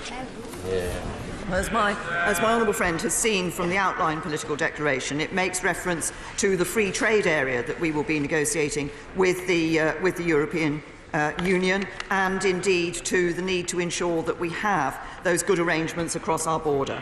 As was outlined in the joint statement that accompanied the outline political declaration, there are two areas where, in particular, where further negotiation is continuing. One of them is on this issue in relation to the trade relationship. The other is, as I indicated in my response to the Right Honourable Lady, the member for Pontefract, that actually there are aspects of the security relationship that we are continuing to negotiate. But we continue to work on the basis that my Right Honourable friend has set out of the importance of that frictionless trade across borders. Mr. David Lammy. The Right Honourable Lady has been a professional colleague for over 20 years, and I personally saw how hard she worked during the 2011 riots. This whole House recognises the dedication and hard work she has put into this 585-page agreement. However, because of her huge parliamentary experience, they also recognise that this agreement does not command a majority in this House, and that in the 10 days to follow before the EU sign off this agreement, she will likely face challenges within her own party. In those circumstances, in our constitutional arrangement, when politics is broken, one can only put the question back to the British people. I think having had the vote in 2016, I think the British people will look at this chamber, will look at this House, will look at this Parliament, and will say what people say to me when I go on the doorsteps and talk to them: actually, we've taken the decision to leave, just get on with it, just deliver. Dr. Caroline Johnson. Thank you, Mr. Speaker. Prime Minister, you said that it will be our choice whether we go into an implementation period or a backstop if the agreement cannot be reached. But in this document, it says if the protocol gives the UK a choice to either implement the backstop or seek an extension of the implementation period, which it does by requesting that. So how is that our choice and not theirs? It is our choice as to which of those we wish to do. It is absolutely right, and my honourable friend is right, that extension of the implementation period does need to have agreement with the European Union, and that is why I have described this as a choice. It is for us to say whether we wish the backstop or the implementation period to be extended. But she's absolutely right, that extension would be a matter of negotiation with the European Union. There are arguments on both sides for, if we get to that point, as to which of those would be preferable for the United Kingdom, just as actually there will be arguments on both sides for the European Union, because the backstop is not actually an area, not a situation, which the European Union wants to get into either. Mary Cray. Indeed, Mr. Speaker, I have a great deal of sympathy for the Prime Minister. She has walked the Via Dolorosa that has been set out for her by her own party. But the false choice that she is offering this place is between a deal that is dead before it's even been read by most people in this House, or no deal at all. Isn't it time now for the British people to take back control from this place, for her to extend Article 50 and let the people decide in a people's vote? I have to say to the Honourable Lady, I refer her to the answers I gave previously to those questions. Mr. Richard Drax. Mr. Speaker, my right honourable friend tells the House that at the end of March 19 we are going to leave the EU. We've also heard from herself and from both sides of the House that actually that is not the case. Worse about this deal, and with due respect to my right honourable friend, we have no unilateral way of leaving, and worse still, there is no incentive there at all for the EU to let us go. Can I say to my honourable friend, we will be leaving the European Union on the 29th of March 2019. After that date, we will no longer be a member of the European Union. Yes, we have agreed in the transition period that the way we operate with the European Union will continue very much as it is today, and that is in order to ensure that there is no cliff edge for business at the point of the 29th of March, so that business can adapt to the changes that come in relation to our future relationship. That is, I repeat, we will no longer, from the 29th of March 2019, be a member of the European Union. Mrs. Marianne Fellows. Mr. Speaker, during the course of yesterday, and excluding her own cabinet, can the Prime Minister tell the House which organisations and individuals were informed and briefed on our proposed deal, in which order they were briefed, and what process of hierarchy was applied? Absolutely. I say to the Honourable Lady that the members of the Cabinet came together yesterday to look at the withdrawal agreement and at the outline political declaration. The information was made available to the members of the Cabinet once the text had been finalised. Negotiations carried on up to quite a late time in relation to those negotiations, and the Cabinet was able to take its decision on the basis of the proper papers. Sir Desmond Swain. Why did she say that rejecting the deal risks no Brexit? Can she quantify that risk and say how it might occur? Can I say to the honourable gentleman that I think he will be aware that there may be those in this House, as we have heard indeed from a number of honourable members on the opposition benches, who do wish to try to ensure that we do not leave the European Union. I believe it is important that we do leave the EU, and that we do so on the basis of a good future relationship with the EU. Peter Kyle. Thank you, Mr. Speaker. It is obvious that she is not commanding a majority in the House. People who supported Leave know that this deal gives power to the EU, not brings it back. And people who support Remain know that the deal she is offering is not as good as the one we have. We have got to this position because she has been playing games with Brexit from the beginning, including calling a general election in the middle of the negotiation period. Will she now do the right thing and go back to the people and let them say if this deal is good enough for them? This is not a rerun of the referendum. The first one was based on promises. This one will be based on fact. I refer the honourable gentleman to the answer I gave earlier. Nick Herbert.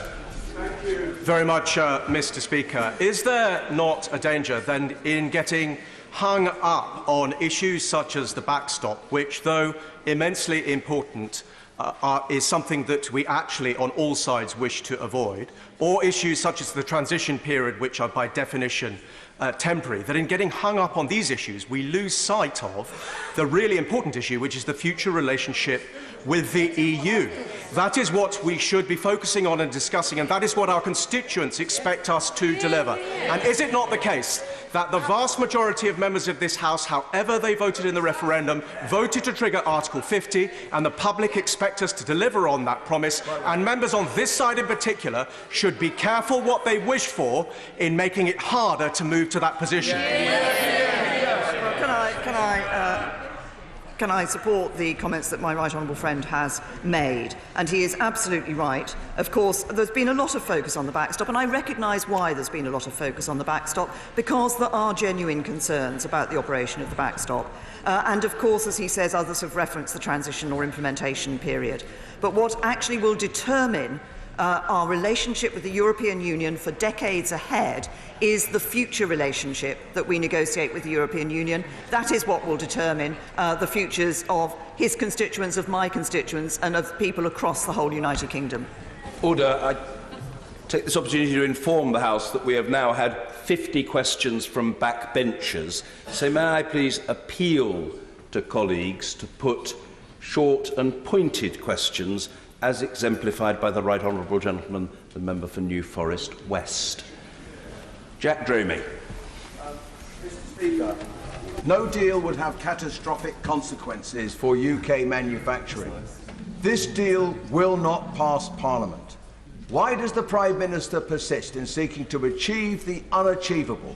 Because with every day of delay, we're one step closer to the cliff. And to go over that cliff without an agreement would be the ultimate betrayal of the British national interest. Can I say to the right honourable gentleman that when it comes to the House, of course, members of this House will have a choice as to whether to accept the deal. I understand that motor manufacturers have actually welcomed the deal. They recognise that this is a step forward in ensuring we can deliver on what matters to them for the future relationship and the future trading partnership with the EU. Vicky Ford. Mr. Speaker, many of the questions put by colleagues today would be addressed if there was more detail on the future relationship. But of course it's been the EU negotiators and not the British negotiators who've refused to discuss the future relationship before the withdrawal agreement. So can I thank the Prime Minister for this outline of the future relationship, and can she clarify that we will get more detail on that future relationship before the critical vote in this House? Yes, I'm very happy to confirm that to my honourable friend. She refers to the position of the EU negotiators. In fact, I think for many, they feel that they have been looking at perhaps more of the future relationship than they had expected. But we will ensure that there is more detail available for members of this House before the meaningful vote. Shukar Amuna.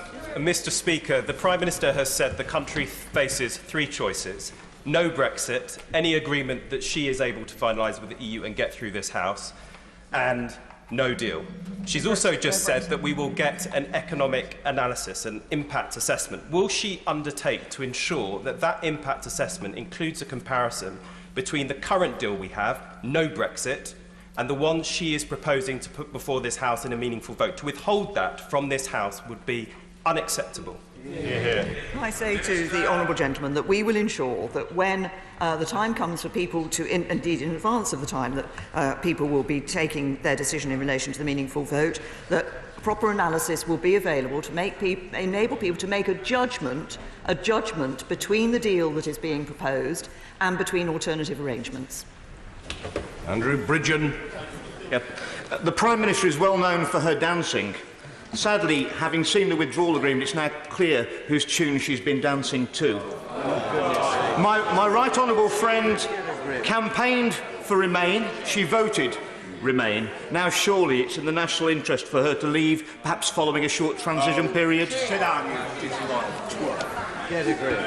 To my honourable friend, can I note the way in which he has carefully tried to weave into his question various references to matters that are not perhaps entirely relevant to the withdrawal agreement and the political declaration.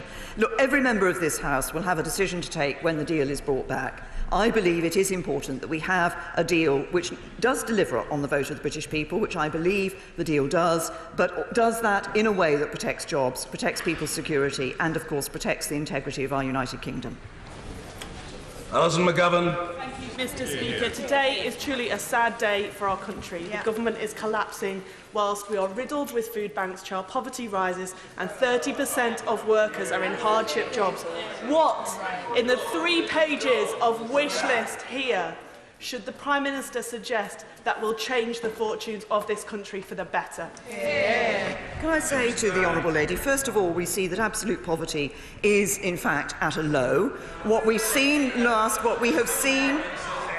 have seen in the figures that have come out earlier this week is that real wages have been growing faster recently than at any time in the last decade. So the portrayal that she has set out of this country is not a fair portrayal.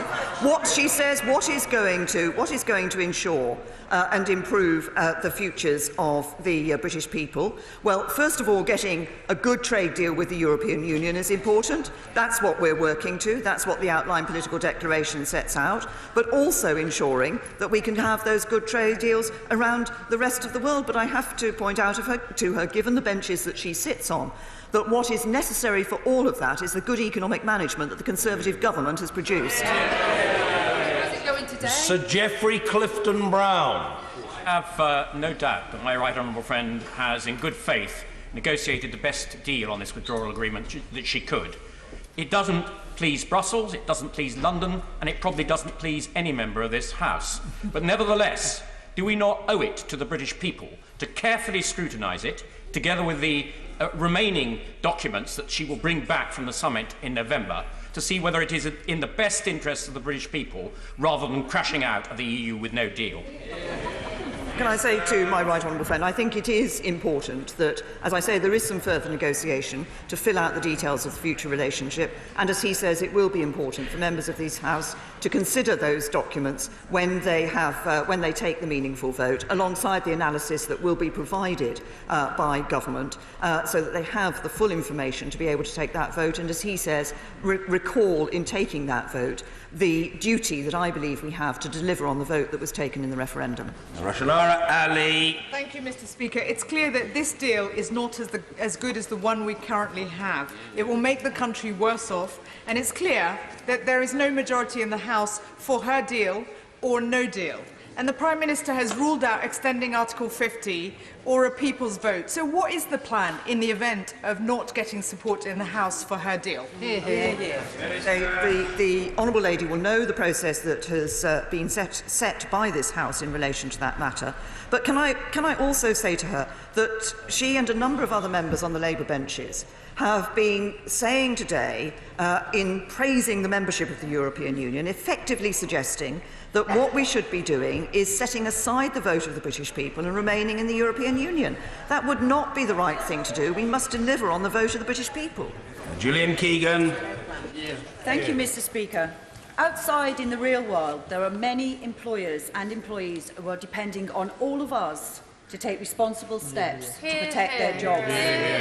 Would the Prime Minister agree with Tech UK, who represent over 1 million jobs in this country in the fast-growing tech sector, who state, failing to achieve parliamentary approval on the withdrawal agreement would disrupt supply chains, hit investment and lead to job losses, with small and medium-sized businesses being the worst affected? Can I I say to my honourable friend, when the time comes for members of this House to vote in the meaningful vote and to consider the deal that is before them, they will indeed, I believe, as I've said earlier, need to recall the duty to deliver on the vote of the British people, but also look very closely at the implications for the vote that they are casting. It is the jobs and futures of our constituents that should be at the forefront of our mind. Sir Edward Davey. Thank you, Mr. Speaker. Given how important immigration was for some Leave voters, will the Prime Minister today guarantee that her immigration white paper will be published and debated before the meaningful vote on the deal? The issue of immigration was indeed important for many people during the vote. They wanted free movement to end. What we are negotiating is an end to free movement. We will publish the immigration white paper in due course.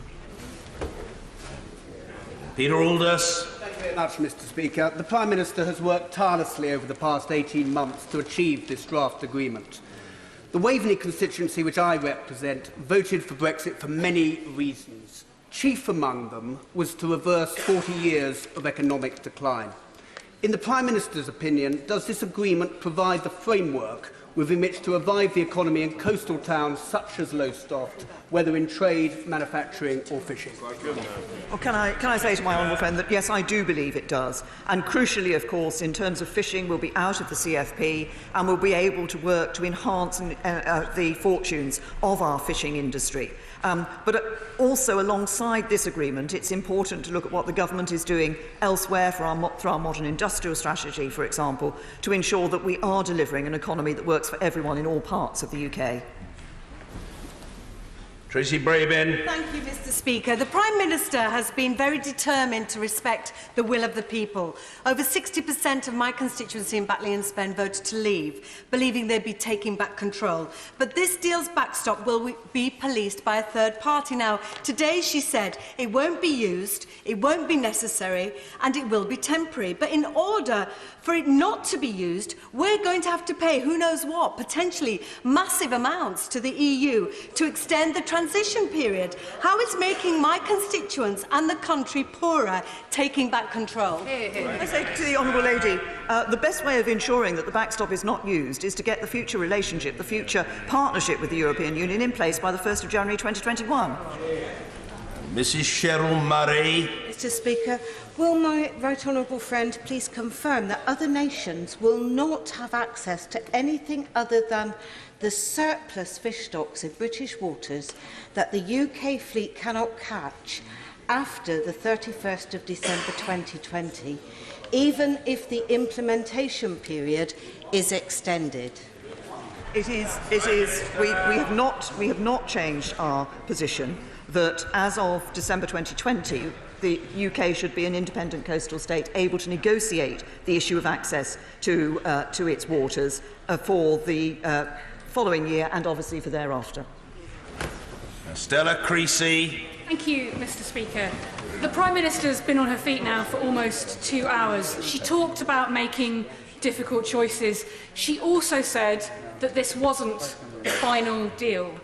With the pound set to have its biggest fall for 2 years and only 7 MPs in 2 hours expressing any support for this deal at all, can she tell us what she expects to change to be able to break that deadlock? Can I say to the honourable lady that what will happen over the next few days and before the Special European Council takes place is the final negotiation in matters relating to the future relationship, to fill out the details of that future relationship, which will show a future relationship which will indeed be good for the UK economy. Dr Andrew Murison. Firstly, huge personal respect for the Prime Minister, wherever you stand in this matter. Can I urge my right honourable friend to study evidence given to my Select Committee this week by customs experts, and in particular their suggestions around facilitation and technical ways of achieving a soft border and one that does not require a backstop? And would she agree with me that the independent arbitration panel is bound to find that if the EU does not negotiate the future arrangement with that in mind, it is likely to be found to have acted in bad faith? Well, indeed, and that is the point of the best endeavours and good faith references that there are within the document. I think crucial, and actually may I first say that this, I think, is the first opportunity I have in this chamber to say a heartfelt thank you to my honourable friend for the work he did for the commemorations of the armistice and the centenary of the First World War. I think he can be truly proud of all the events that took place. But he also referenced the issue of alternative arrangements for the border in Northern Ireland. One of the changes that have taken place recently that we got into the protocol, into the joint statement in relation to this backstop issue, is precisely this ability to look at alternative arrangements rather than just the binary choice of the future relationship coming into place or the backstop coming into place. We've of course got the extension of the implementation period as an option, but what is also important is that if the future framework is not in place, it is possible to have alternative arrangements for the border which satisfy the requirement we all have and the desire we all have to ensure that there's no hard border between Northern Ireland and Ireland. Mike Gapes. Mr. Speaker, at previous times in our history with national crises, we've come together on both sides of the House to resolve those crises. The Prime Minister has made clear that she will not support the extension of Article 50. She said we will be leaving the European Union regardless in March next year, and she's also ruled out a people's vote. Isn't it time she recognised reality and, after all her prodigious efforts, stood aside for someone else who could take this country forward in a united way? Prime Minister Gapes. No.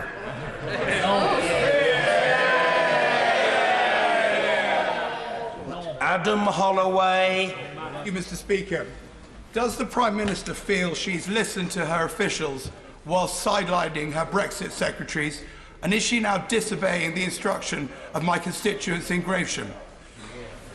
I have to say to my honourable friend the answer to both of his questions is no. I have worked with Brexit secretaries and obviously with officials, with the negotiating team throughout this process, and I believe the deal that we're proposing does deliver on the instruction of the British people. Dr. Lisa Cameron. Mr. Speaker, as a psychologist, it's clear to me today that the Prime Minister is in denial. However pragmatically agreed this deal has been, it doesn't command a majority in this House. If she believes in her deal and she wants to give back control, will she put it to the people? I refer the honourable lady to the answer I've given earlier on that question. Mr. Philip Dunn.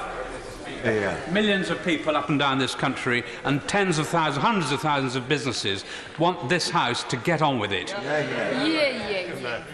Could I say to my right honourable friend, as she looks to develop the future framework, I recognise that we will remain within the EU procurement rules during the course of the implementation period. The Future Framework Protocol refers to mutual opportunities to go beyond the WTO government procurement agreement.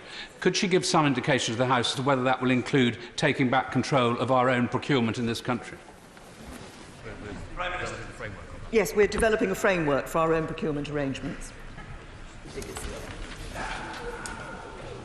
Rachel Maskell.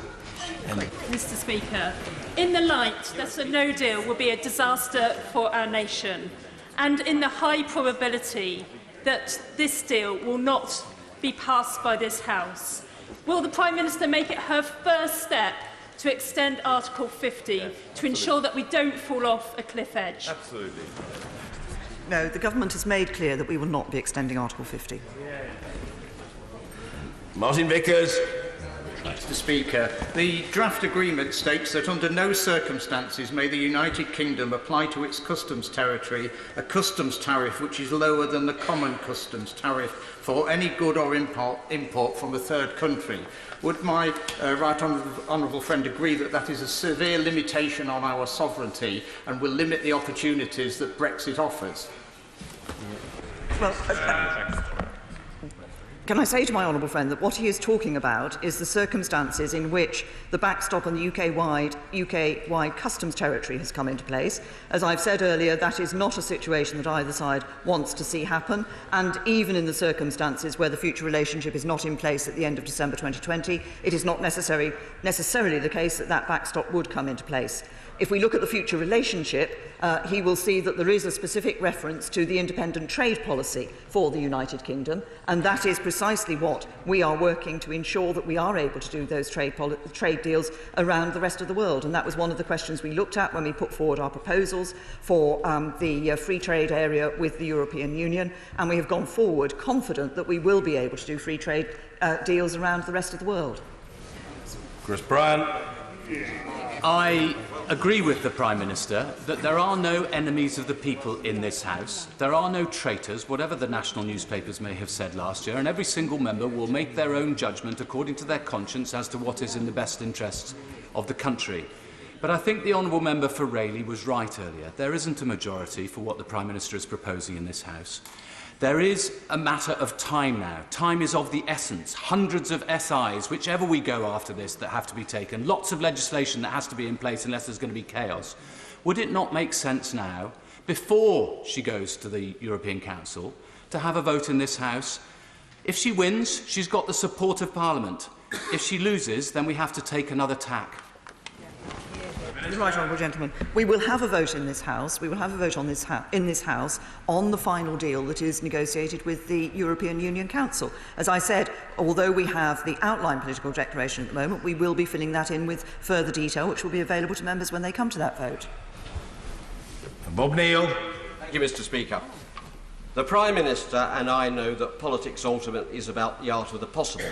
And that's why I support her deal, and that's why the City Corporation and all the representatives of the financial service industry have supported it, not least because it creates, in their words, the transition which is vital to take forward the complex issues in relation to our future relationships in that area. Does she agree that anyone who seeks to thwart this deal shall weigh very carefully indeed the impact not just upon that key economic area but upon the rest of our economy as well? I would say to my honourable friend that he is absolutely right. I think when people come to look at their decision in relation to this deal, it will be important for individual members of this House to weigh very carefully a number of factors, and the impact of their decision, not only on our financial services sector but on the economy more widely, will be one of those.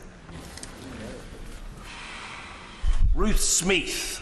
Thank you very much, Mr. Speaker. My constituency voted leave, and I promised we would fight for the best possible Brexit deal for them, one that will protect industry. This isn't it. Given ceramics is mentioned just once in the 585-page deal, how can we trust the Prime Minister to deliver a deal that will benefit my constituents, protect jobs and return sovereignty? The deal that we have agreed, and particularly obviously the future relationship that we are working on to fill out the detail of, is precisely one that will be good for manufacturing industry across the United Kingdom. Maggie Throop. Taking back control of our borders was one of the big issues that my constituents voted on at the referendum and influenced their vote. Will my right honourable friend confirm that leaving the EU on the terms proposed will allow us to finally fully control our borders again? Yes, I'm happy to give that confirmation to my honourable friend. Free movement will end. And that is one of the key elements, I believe, of the vote in the referendum that we need to ensure that we deliver for the British people. Kevin Brennan. Thank you, Mr. Speaker. If the analogy for the backstop is an insurance policy, anyone buying an insurance policy would want to know what the excess is on that policy. Is she seriously suggesting we should sign up for an insurance policy where we don't know how much the excess will cost? And we also can't leave that insurance policy without the agreement of the other party. I say to the honourable gentleman, one of the elements of the backstop, and this is where, in deciding should we be in that circumstance, whether the backstop or the extension to the implementation period would be preferable, one of the elements is that in the backstop there is no financial obligation. Rachel McLean. Mr. Speaker. It's impossible for any of us to know in this House exactly what was in our constituents' minds when they voted to leave or remain. It was a binary choice on that paper. Therefore, by that logic, it is absolutely impossible for everybody to get what they want. Certain compromises are necessary in the national interest, as the Prime Minister has said. So therefore, will she assure us today that she will exert every effort to outline the benefits of a future trade deal that will be in the national interest and will protect jobs and the economy? Well, yes, I'm happy to give that reassurance to my honourable friend. She's absolutely right. The nature of this negotiation is that both sides make compromises. That is what happens when two sides come together to negotiate arrangements such as this. But I'm very happy to assure her that we will make clear the benefits of the future trade relationship and the future trade deals we'll do around the rest of the world. Alistair Carmichael. The response of the Scottish Fishermen's Federation says, and I quote, "We have asked the Prime Minister for assurances that the establishment of a new fisheries agreement does not imply that EU vessels will be guaranteed continued access to our waters in return for favourable trade terms." Can the Prime Minister give the Federation that assurance? And if she can she explain why it's not in the draft deal? Say to the right honourable gentleman that we have made clear in the draft deal in relation to fishing opportunities that in the outline political declaration that the United Kingdom will be an independent coastal state and that we will be ensuring that we take control of our waters. It will be the United Kingdom that will be negotiating access to United Kingdom waters. James Cartledge. Given that there is clearly unease about the non-unilateral ability we have to leave the backstop, surely we have to discuss what credible circumstances could arise where we would wish to leave it and the EU would not wish us to leave. Does she agree with me? The only real scenario I could see is where we had entered into trade talks with another country where, for example, we were discussing lower standards. Does she agree that's highly unlikely, would not be supported by the public, and that therefore, although it is not impossible, it is remote that we would be in that circumstance? Can I say to my honourable friend, I absolutely agree that it's highly unlikely we'll be in that circumstance. He's right, first of all, that we will not be wanting to lower our standards in any decisions we take in relation to trade deals, but also that the backstop is actually an uncomfortable place for the European Union. They believe that the backstop actually has advantages for businesses in the United Kingdom, particularly businesses in Northern Ireland. These are advantages they will not want to see continuing. They have an interest in this being temporary, should we be in that position, just as we do. Sammy Wilson. The Northern Ireland protocols make it quite clear that Northern Ireland will stay under EU single market law and will also be economically separated from the rest of the United Kingdom. Articles 7, 9 and 12 show that, first of all, even if the EU allow the UK to leave the single market, Northern Ireland will still stay under single market arrangements, and any border down the Irish Sea will be subject to the willingness of the EU to allow that to be avoided. Can the Prime Minister then tell us how she can give an assurance that Northern Ireland is not going to be constitutionally separated from the United Kingdom and economically separated from GB, or is this not a case of Northern Ireland being put on a platter and an object surrender to the EU? No, it is not the case. I have throughout this discussion, throughout these negotiations, the interests of Northern Ireland have been one of the key issues that we have been putting at the forefront of our mind because of the particular geographical circumstances of Northern Ireland and its land border with Ireland. I say to the honourable gentleman, Northern Ireland will leave the single market with the whole of the United Kingdom. There will be specific regulatory alignment, which I recognise is uncomfortable, and I recognise that. It will be in that portion of the single market acquis which relates to matters that ensure that a frictionless border can take place between Ireland and Northern Ireland. As he will know, there are already some regulatory differences between Great Britain and Northern Ireland. There is a question in the future that I know has raised a concern as to whether there will be regulatory divergence between Great Britain and Northern Ireland. It is possible for us, and we will make unilateral commitments to Northern Ireland in relation to that issue of, because we're talking about a temporary period of no regulatory divergence. The checks and controls actually relate to the degree of regulatory divergence. So if there is no regulatory divergence, then obviously that has an impact on reducing the necessity for any checks and controls. And crucially, we also wanted to make sure, the EU wanted to say that they would determine whether a good that was developed or was produced in Birmingham could be sold in Belfast. We were very clear the EU could not determine that in the future. It will be the UK government that makes those determinations. Helen Whately. Thank you, Mr. Speaker. As I stand here, I think hard about what this means for my constituents. Many who voted passionately to leave, but many others who are worried about the impact of leaving on their livelihoods. Can I thank my right honourable friend for all the work she's doing to reconcile those two positions in a workable Brexit. But as a Kent MP, I have a particular interest in avoiding delays at the border at Dover so we don't get gridlock in Kent. Could my right honourable friend say more about the progress made in the future relationship plans for our trade in goods?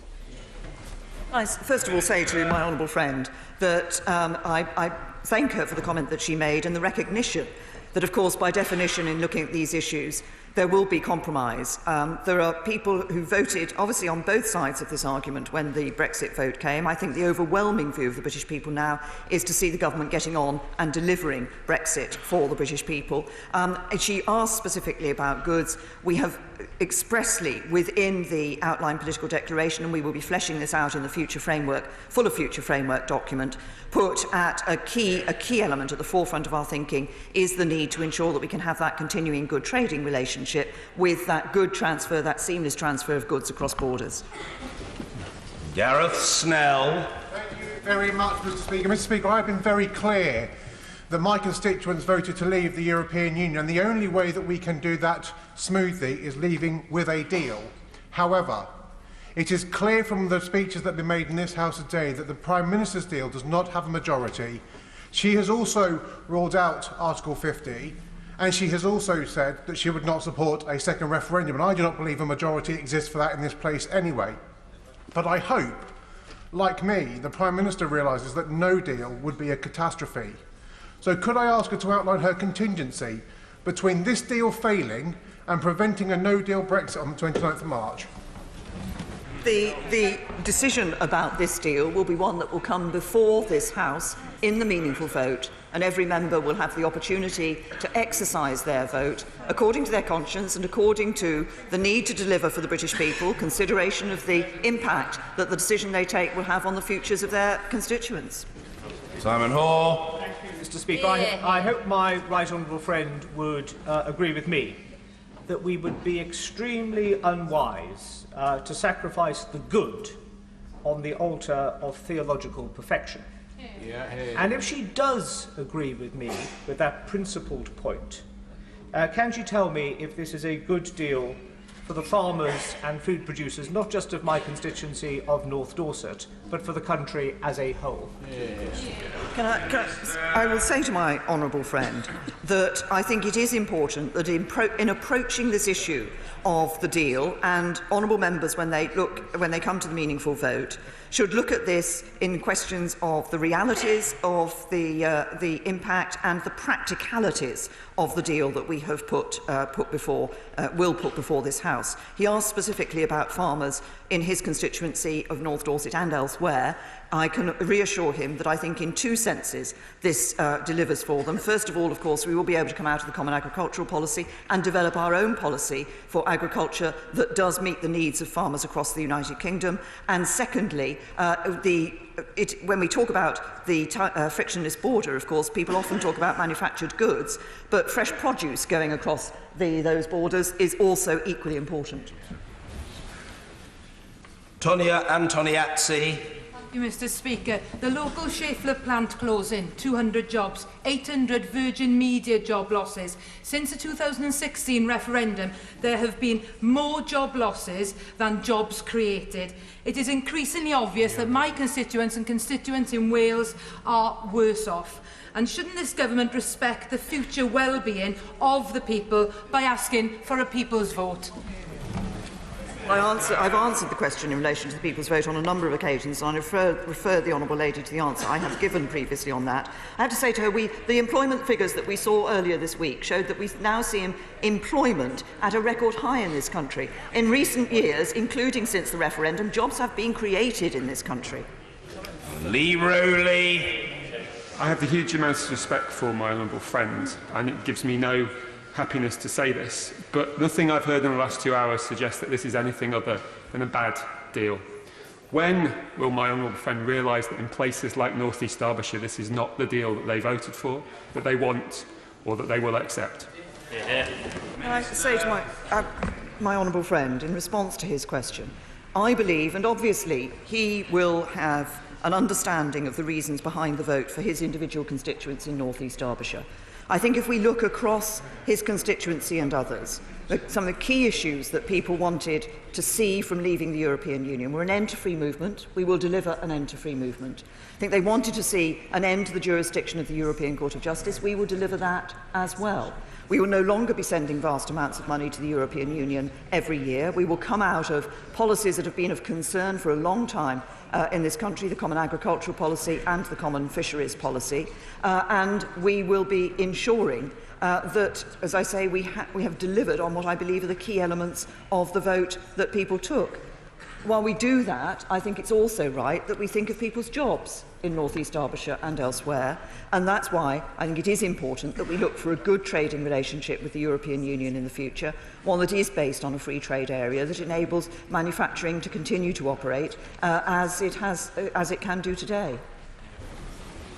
Paula Sheriff. Thank you, Mr Speaker. Does the Prime Minister now accept that she inadvertently misled the nation during her now infamous Lancaster House speech, which appeared to offer a utopian vision of Brexit, possibly designed to appease both wings of her divided party, that simply cannot and never could be delivered? Hear, hear. Well said. To say to the Honourable Lady that all the speeches I have made and the decisions that the government has taken are compatible with the Lancaster House speech.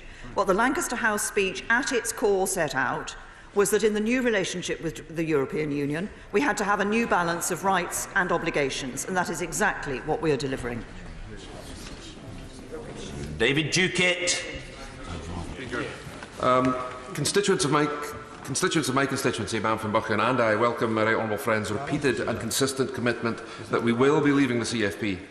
Of course, being out of the EU means we're out of the CFP in the same way that being in the EU, which is the policy of the Scottish Nationalist Party and others, means being in the CFP. You know it does. Will she also commit that unfettered access to UK waters by EU fishing vessels, out with our ability to control as an independent coastal state, will not be part of any future trade agreement with the EU? Can I say to my honourable friend that we are very clear that we will be an independent coastal state. There have been attempts to link fisheries and link access to fishing waters to the trade aspect of this negotiation. We have been very clear that we will not accept that we will be an independent coastal state, so that it is the United Kingdom determining access to UK waters. Adrian Bailey. Thank you, Mr Speaker.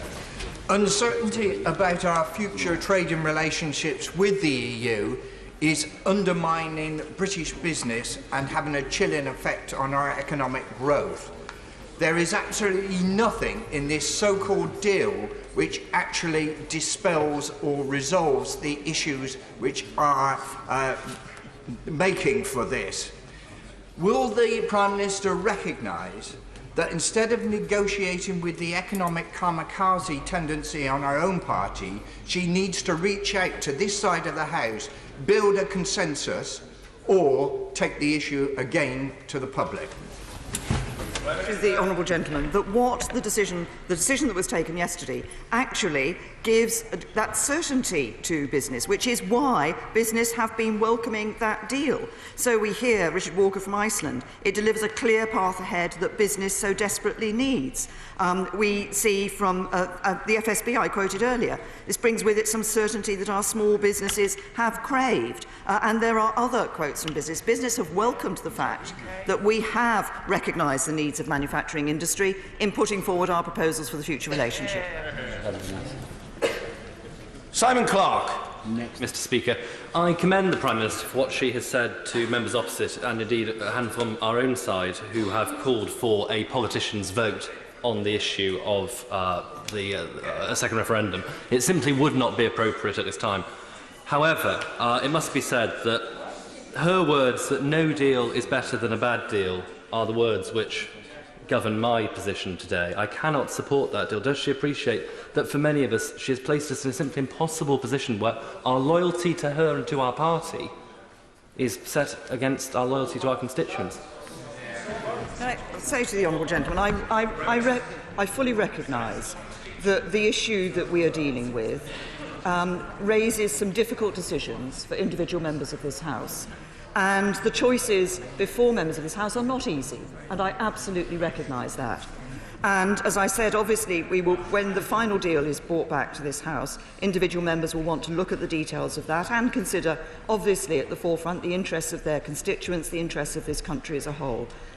As I say, I recognise that this is not an easy decision for people to take. I believe that what we have negotiated is in the best interests of our country overall. We will be filling out more details of that before the matter comes before the House, and I hope members of the House will be able to look at that fuller detail and consider the various issues that they have to do so when they do that. But that in no way says that this will be an easy choice, and I fully recognise that. Karen Lee. Thank you, Mr. Speaker. I voted Remain, but I represent a Leave constituency. I try really hard to represent everybody in Lincoln, not just the ones that shout the loudest. And I truly get an evenly split mailbox on this. I genuinely do. But I feel that this deal doesn't meet the aspirations and hopes of either side. It fails to protect jobs and the economy, and it creates a border down the Irish Sea. I would just say, if the Prime Minister will not listen to the Labour benches, will she not look at the faces of her own side and listen to their words and actually recognise this is a really bad deal? To the honourable lady, this deal does not create a border down the Irish Sea, and this deal does take the future relationship, the outline political declaration, does take the interests of people's jobs into account in ensuring that we are negotiating a free trade area that will enable that good trade relationship to maintain with the European Union, which enables jobs to be not just maintained here in the UK, but created here in the UK. Colin Clarke. Speaker, is the Prime Minister clear how committed her loyal Scottish Conservative colleagues are to fishing and the Union? Yes, I'm very clear, and indeed I would say to my honourable friend that I think he and our Scottish colleagues on the Conservative benches are an admirable contrast to the SNP, who are committed to neither fishing nor the Union. Pete Wishart. In the last few months, the Prime Minister has lost about a quarter of her cabinet, with more resignations to follow. As we've seen, her dead-on-arrival deal has been trashed by large sections of her backbench, and there are apparently letters winging their way to the honourable member for acting in sale. How many more indignities does the Prime Minister have to endure before she considers her position? My position is that I have only one duty, and that is to deliver for the British people in the national interest. Sir Oliver Heald. Prime Minister will be aware that Hertfordshire is fortunate enough to have some major businesses in pharma, industries in the aerospace industry, working to the motor industry and so on. And they rely on having short times for the delivery of parts, just-in-time arrangements of that sort. They have integrated manufacture across Europe.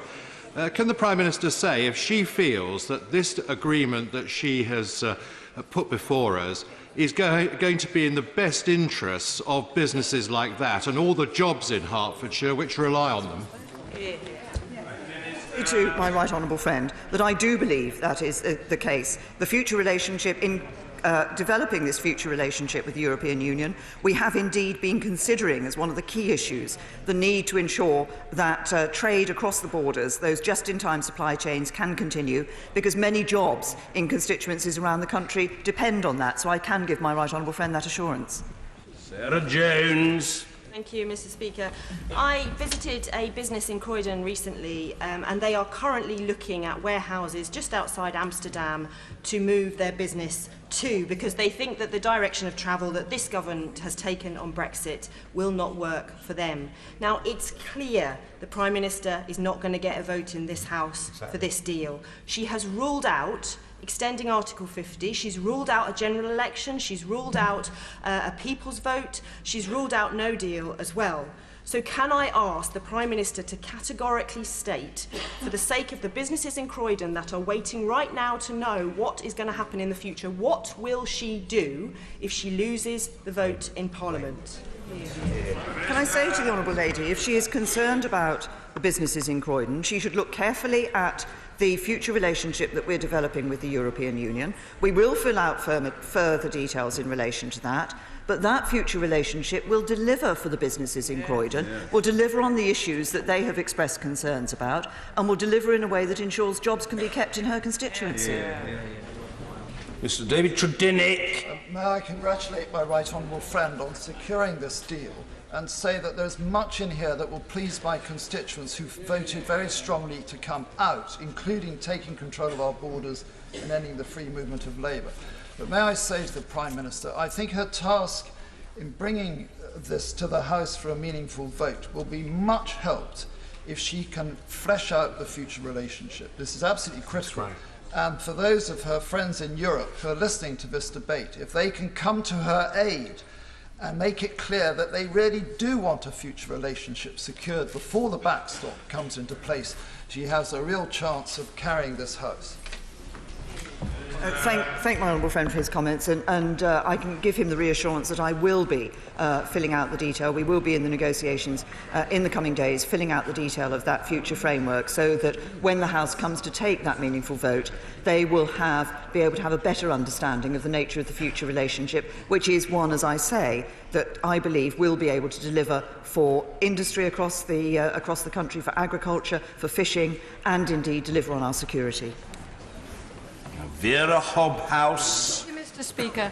Does she accept that the fracturing of her own party demonstrate that the 17.5 million people who voted leave in 2016 were not united in what Brexit means for them, and therefore her claim of delivering on the majority vote of the British people is incorrect? No, the majority vote of the British people was to leave the European Union, and that's what we will deliver.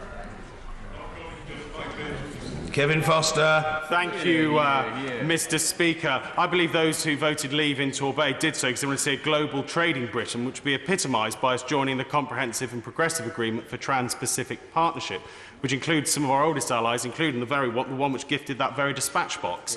Would she reassure me that the deal she is proposing will facilitate British membership of that agreement? Friend, that reassurance. We specifically looked, when we were looking at this proposal, as to whether it would be possible to join the CPTPP, and I can give him the assurance that it would, and not only that it would be possible for us to join it, but also that there are members of the CPTPP who are keen for us to join it, such as Japan and Australia.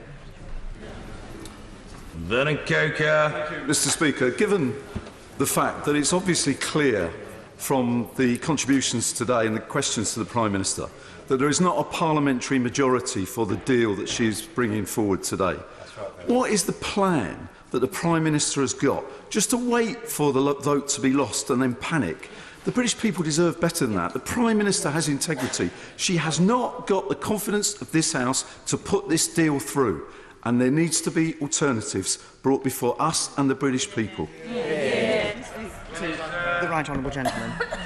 We will negotiate the remaining details of this deal, and there will be obviously the EU Council on the 25th of November. That will then be brought back to this House. Information will be made available to members of this House. It is at that point that members of this House will determine whether they wish to support the deal. Mike Wood. Thank you, Mr. Speaker. Which part of the financial settlement under the proposed withdrawal agreement would be payable during the implementation period and during any backstop? The financial settlement has a trajectory in terms of payment, some of which would be, in fact, beyond the periods that my honourable friend has referred to. There is no specific financial obligation in relation to the backstop, should that backstop come into play. Patrick Grady.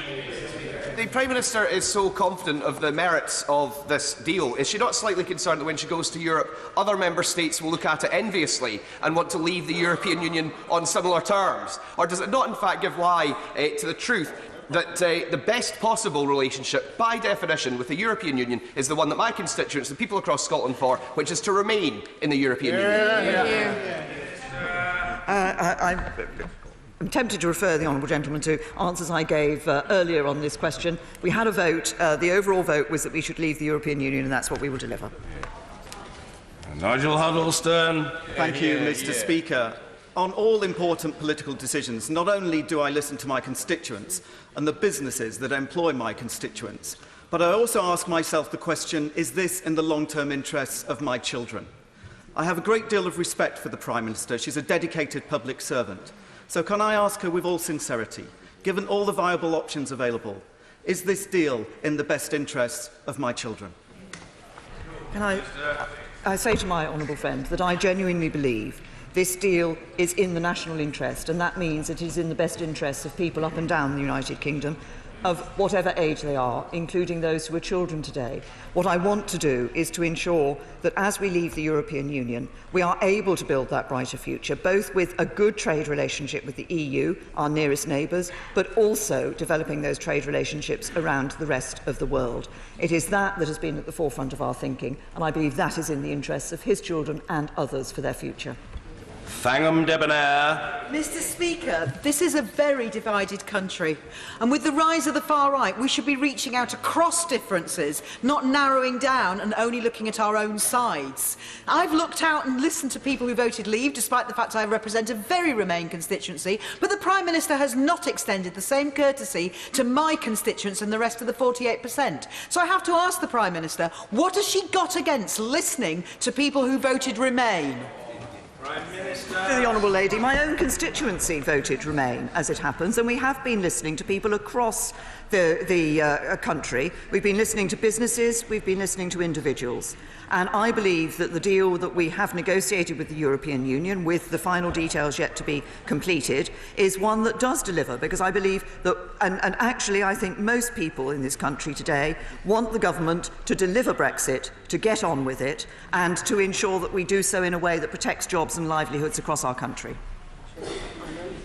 Gavin Newlands. Thank you very much, Mr. Speaker. Both the Scottish Secretary and Ruth Davidson said they couldn't possibly support, indeed could resign over any deal that put the integrity of the UK at risk, a reason now cited in various ministerial resignations. I, of course, have every confidence in their own personal integrity and take them at their word. Can the Prime Minister confirm, has she received any correspondence confirming their resignations or intentions to do so? Sorry. I'm sorry, I thought the honourable gentleman was asking me effectively whether any members of the Cabinet or Ministers had resigned, and I think he will see from the public information that there have been some. Faisal Rashid. Thank you, Mr. Speaker. After 2 years of insecurity and uncertainty, the Prime Minister is proposing an outline deal which is a real backwards step from the position the UK is now. Councils up and down the country, like mine in Warrington, are urging MPs to ask from a people's vote so they have a say on whether to be worse off. Does the Prime Minister agree with me that it is in the national interest now to go back to the people of this country, and also, if Parliament vote down this deal, will she give British people a voice? to the honourable gentleman. We gave the British people a voice. We gave them the opportunity to choose between leaving and remaining in the European Union. They chose to leave, and that's what we'll deliver. Mr. Richard Bacon. Mr. Speaker, when we become an independent coastal state again, which I very much look forward to, of course our fishing waters will need protecting. Will the Prime Minister consider commissioning a new fleet of very fast naval vessels to chase down and capture any vessels that come into our waters to fish uninvited, thus protecting fishing and our rights to fishing in Scotland and right down the east coast of East Anglia, including my neighbour's constituency of Lowestoft? I say to my honourable friend, I'm not sure whether his question was more intended to be a support for the fishing industry or a bid for the Ministry of Defence for the comprehensive spending review. We will be ensuring that we can operate as an independent coastal state and protect the interests of our fishing industry. Bambos Charalambos. Many people think that this is a bad deal, has little support in the House and has got very little chance of passing. So can I ask the Prime Minister to tell me what safeguards there are for UK and EU citizens in the event of a no-deal Brexit?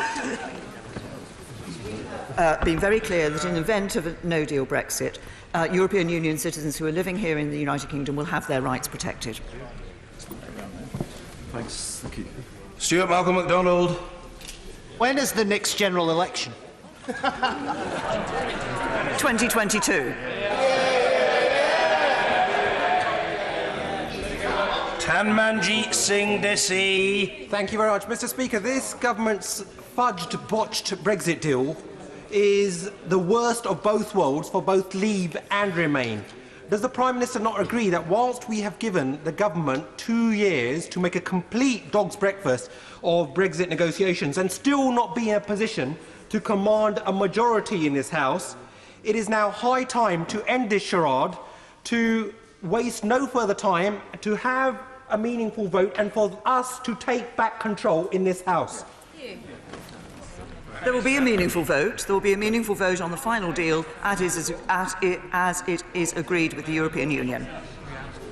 Jim Shannon. Speaker, I stand here, Mr. Speaker, with a heavy heart and great sadness. And does the Prime Minister, or will the Prime Minister recollect the biblical story of Jacob and Esau, where Esau sold his birthright for a bowl of pottage? Does the Prime Minister see the similarity that she is attempting to see my children and grandchildren's birthright and constituents' right to be British and for a despicable and shoddy deal? As Rudyard Kipling said, before our emperor's eyes, the traitor claims his price, what needed for their lives, we are the sacrifice. Prime Minister, we will not be your sacrifice and will not agree to give the backstop control to the EU or to the Republic of Ireland over Northern Ireland. Never. Honourable gentleman, I very much respect the honourable gentleman, and I respect the concerns that he has shown in relation to this issue of the backstop. We are not, while respecting him, I do reject the description that he has given of what is being done in relation to this deal. As I've said earlier, it is clear that it is necessary to have a withdrawal agreement, and in that withdrawal agreement to have this insurance policy. There are various ways in which that insurance policy can be exercised, and it is my certainly firm hope and my intent in everything that we work and do to ensure that the backstop does not need to be put into practice. Chris Stevens. The Prime Minister will be aware there are 27 million UK citizens who hold a European health insurance card. So can I ask, and after December 2020, what will be the status of the European health insurance card as it applies to UK citizens, or will it be redundant after January 2021? Can I say to the honourable gentleman, I will perhaps write to him with specifics on the health card, because that is an issue that has been negotiated in relation to the period to December 2020. I think the question of any reciprocal rights in relation to healthcare is a matter that is still to be negotiated for the future relationship, but I will write to him with more detail. Chris Elmore. Thank you, Mr. Speaker. The Prime Minister has been asked time and time again this question, but I'll try again. She is heard across the House there is no support for her deal. She will not call a general election. She won't support a people's vote. She won't extend Article 50. And her threat is her deal or no deal. So can she confirm that if the House doesn't support her deal, she will push us off the no-deal cliff edge? As I have said in response to others, when the House comes to look at this deal, it will be for every member of this House to consider not only the duty to ensure that we deliver on the vote of the British people, but also to consider the long-term interests of their constituents. Kirsty Blackman. Thank you, Mr. Speaker. Mr. Speaker, the Prime Minister hasn't explained what in the national interest actually means. So can she tell us, compared to remaining in the EU, how many extra jobs she believes will be created, how much faster our GDP will grow, and how much better off will each family be? Can I say to the Honourable Lady, just to give her an example of one of the issues that she raised, if she looked at the report that the OBR produced at the time of the budget, well understanding that we were leaving the European Union, they said that over the next few years 800,000 more jobs will be created. Ian C. Lucas. Mr. Speaker, on Northern Ireland, in the protocol, paragraph 4 of the agreement contains the following extraordinary statement: the parties should use their best endeavours to seek to facilitate trade between Great Britain and Northern Ireland. What assurance does that give to this House about the integrity of the United Kingdom? Working and are very clear in the issues that we have developed that there will continue to be that trade between Northern Ireland and Great Britain. I responded a little earlier to another honourable member of the House in relation to the impact of any regulatory requirements that there are as a result of the UK EU-wide customs territory. I also was clear about the changes that we have brought about in terms of approvals, for example, for the ability of companies to be able to sell and to have that business across between Great Britain and Northern Ireland. It was one of the commitments we gave in December, and it's a commitment that continues. Clive Lewis. Mr. Speaker, I'm sure the irony has not been missed on the Prime Minister that it's exactly 80 years ago that another Conservative Prime Minister came back from Europe waving a piece of paper and claiming success. I believe the exact words were "peace in our time," and it was Neville Chamberlain. Given that there is no peace on the benches opposite, given that you do not command the support of this House, can the Prime Minister tell us what the options are? A general election or a people's vote or a hard Brexit cliff edge? The honourable gentleman will have heard the answer that I have given to other members of this House. When the deal is brought back from the European Council to this House, it will be up to individual members of this Parliament, of this House, to determine whether they believe that is a deal that they can support in the interests of their constituents and in the national interest or not. Matt Weston.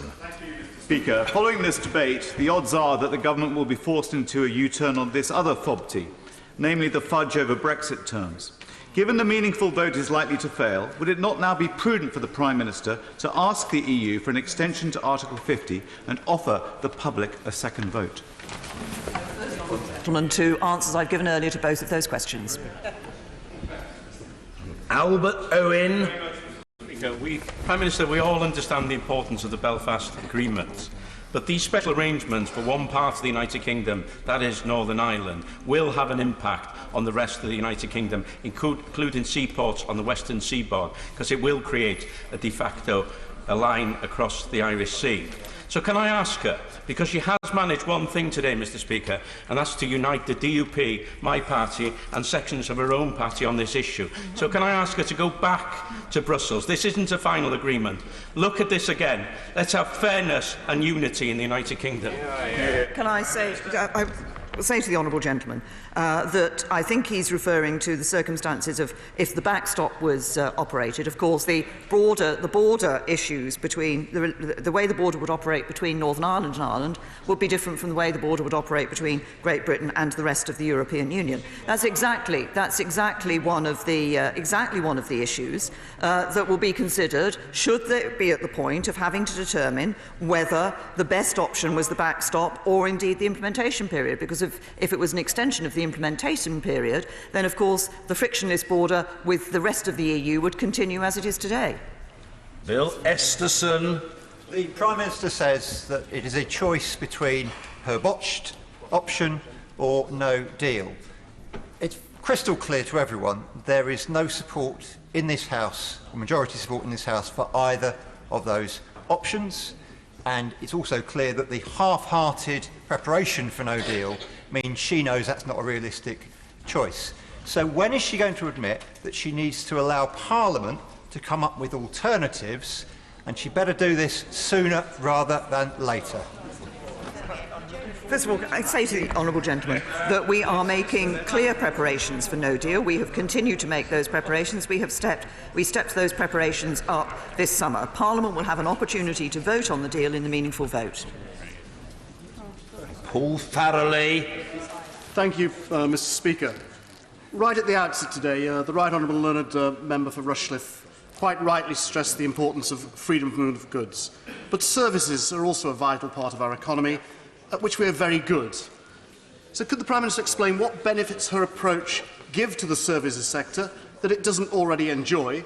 And importantly, what influence would it give in the future, after transition, on the future development of the single market, including the digital single market? As the honourable gentleman will know, once we leave the European Union, we will not be participating in decisions that the European Union takes in relation to its particular market. I think it is important, because services are so important to the UK economy, that the flexibility that is set out in the outline political declaration is available to services, financial services and others. This is a key area for the United Kingdom, and it's a key area in which I expect that we will be able to develop good partnerships and good relationships, not just with the European Union, but with other parts of the world as well, to the interests of his constituents and others across this country. Peter Grant. Thank you, Mr. Speaker. The Prime Minister finally admitted last night that there are not 2 but 3 possible outcomes from where we stand just now. Yet she still insists that Parliament will only have allowed a binary choice between 2 of them, will be denied the right to vote on the only one of the 3 options that has any chance of commanding majority support, will be denied the right to vote on the one that the majority of MPs now believe is in the best interests of our constituents. And by what stretch of the imagination does that constitute a meaningful vote, and in what parallel universe can it be described as returning control to Parliament? The meaningful vote will be an amendable motion, but as I have said previously, I think if you went and asked most members of the public, if the government brings a deal back from Brussels, what do you expect Parliament to vote on? I think they would expect Parliament to be able to have a vote on that deal. Clive Efford. Thank you, Mr. Speaker. The Prime Minister's got to accept responsibility for the position she's put herself in. It was she who thought it was a good idea to make the member for Uxbridge her Foreign Secretary. She's appointed 2 arch-Brexiters as the Brexit secretaries. These people were always going to lay her low and desert her.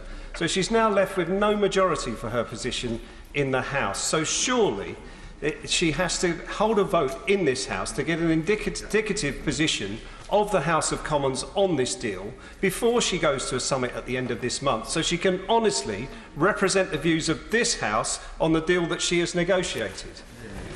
The House will be able to take a vote on the final deal that is negotiated with the European Council. That is what we have committed to this House, and that is what will happen.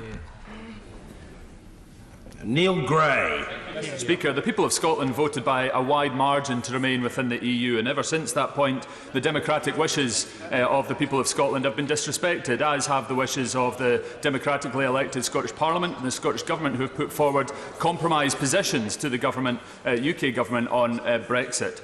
But can she confirm that yesterday the disrespect to the people of Scotland was extended threefold? Firstly, in terms of providing a differential deal to Northern Ireland. Secondly, in terms of providing briefings to the Government of Gibraltar before the Scottish Government. And thirdly, as was pointed out on Radio Scotland this morning by the honourable member from West Aberdeenshire and Kincardine, that the Conservative members from Scotland were briefed on the text of the withdrawal agreement before the Scottish Government. Is that the case? Say to the honourable gentleman that he talks about respecting the positions that have been taken. Throughout this, we have respected the fact that we are negotiating on behalf of the whole of the United Kingdom and in the interests of the whole of the United Kingdom. And we have continued to do that and will continue to do that. And Scotland, of course, is part of the United Kingdom. Martin Whitfield. Grateful, Mr. Speaker, and also to your indulgence earlier today. I'd like to ask the Prime Minister, why is no Brexit a risk to the United Kingdom and my constituency of East Lothian? I have to say, the people of this country voted to leave the European Union.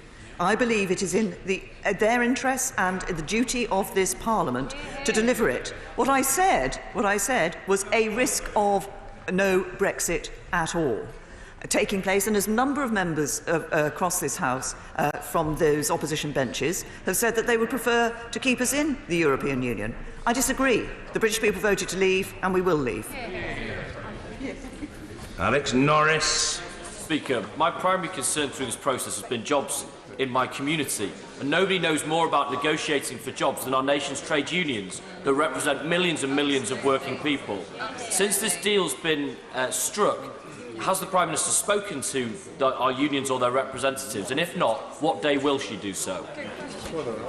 Can I assure the honourable gentleman that the interests of trade unions and the interests of businesses have been taken into account in the work that has been done. There has been interaction with trade unions. There is, from my right honourable friend, the Secretary of State for Business, Energy and Industrial Strategy. Annalisa Dodds. Thank you very much, Mr. Speaker. I'm going to ask a very specific question, and I would like a specific answer. The statement of intent for the EU settlement scheme said those applying will not be required to show that they meet all the requirements of current free movement rules. That's been contradicted by the latest set of immigration regulations. From my reading, this agreement is ambiguous on that point. So can she indicate whether, as she promised, it will be possible for people to get settled status where they can prove they've been resident and can pass a criminality check, but they might not be able, through no fault of their own, to prove that they've been exercising their EEA treaty rights? I think I heard the honourable lady say that the regulations were ambiguous, and therefore, but she claimed that ambiguity necessarily contradicted what had been said previously. In the interests of making sure that the honourable lady gets as accurate a reply as possible, I will write to her on this matter. Darren Jones. Thank you, Mr. Speaker. There are a number of simple truths amongst the political noise. Firstly, Brexit is bad for Britain. Secondly, that the Prime Minister's proposal has no majority in this House. And thirdly, that on the future relationship, the thing that all of my constituents wish to know about, regardless of their view on Brexit, is a 7-page wish list and nothing else. The Prime Minister said today that she'll bring further details to the House, but can she confirm how long we will have, as a House and Select Committees, and as constituency MPs in conversation with our constituents, to fully understand the consequences of her future proposal between the UK and the EU? We will be ensuring that Parliament, before it takes the meaningful vote, is able to see both the future framework as it is developed in greater detail than it is at the moment in the outline political declaration, together with, as I've indicated earlier, the various forms of analysis that the government has committed to. Paul Sweeney. Given that her own Scottish Tory MPs no longer have confidence in her Secretary of State for Scotland, who has been trampled over on fisheries and on the Irish backstop and couldn't even turn up today, how can the Prime Minister seriously suggest that this deal offers anything other than undermining the integrity of the United Kingdom? The integrity, and his portrayal of the position of the Secretary of State for Scotland is completely wrong. The Secretary of State for Scotland is doing an excellent job, together with my Conservative colleagues, Scottish Conservative colleagues on these benches, in defending the interests of Scotland, and in doing so in a rather better way than the SNP. Luke Graham. Thank you very much, Mr. Speaker. Just to come back on the honourable gentleman's comment there, to be very clear, the Secretary of State hasn't had a red line crossed. My right honourable friend, and I hope she will affirm again, that we will negotiate fishing as an independent coastal state in 2020. And furthermore, Scotland has been respected, and it is being respected by consulting Scottish MPs in this House, as is appropriate. Hear, hear. Thank you. I thank my honourable friend for pointing that out, and I'm clear to confirm the commitments I gave earlier about the position of the United Kingdom as an independent coastal state. Brendan O'Hara. Mr. Speaker, given the absence of the lesser-spotted Secretary of State for Scotland in the last 48 hours, could the Prime Minister take this opportunity to explain to those living in my already economically fragile Argyll and Bute constituency exactly why her deal puts them at a competitive disadvantage to their very close neighbours in Northern Ireland. Hear, hear. The Scottish SNP members have, on a number of occasions now, referred to the issue of Northern Ireland in relation to Scotland and this deal. Northern Ireland has a particular set of circumstances that do not... Oh, the honourable gentleman says, oh, and we do not. No, you do not. No, this is really the height of discourtesy. The Prime Minister is answering the question and must be heard. The question's just been asked, the Prime Minister's answering it, and the honourable gentleman is jabbering away from a sedentary position to no obvious benefit or purpose. The Prime Minister. Mr. Speaker, I think the honourable gentleman was raising a sort of suggestion that actually Scotland was in the same position as Northern Ireland. Of course it's not. It doesn't have a land border with a country that's going to be within the European Union. Ruth Cadbury. Thank you, Mr. Speaker. This deal is far worse for our young people than the deal they currently have with our membership of the EU. This deal has no guarantees on Erasmus, on funding for EU students, on their travel and work rights in Europe, on EU research funding worth €100 billion. When the future of millions of young people are at stake, doesn't she agree that it's time to let them vote for their future with a people's vote, particularly for those young people who didn't get a vote last time because they weren't old enough? There are references in what we have agreed in relation to some of the matters that she has set forward. But this is a deal which is about the future of this country.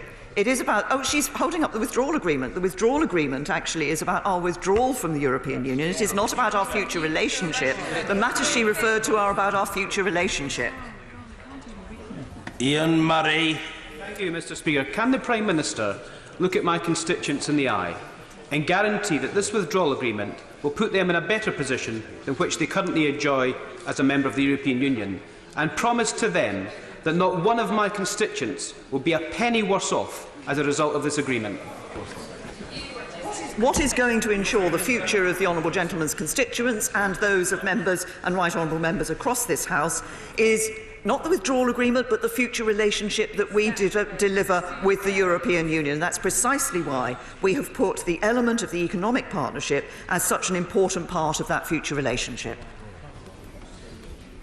Stuart C. MacDonald. Thank you, Mr. Speaker. The Prime Minister is yet to answer a simple but very important question. If her deal is rejected, what will her government do next? Resign. As I said, in fact said quite a lot earlier in answer to a question, there is the process that will happen, were that to happen, is set out quite clearly for this House.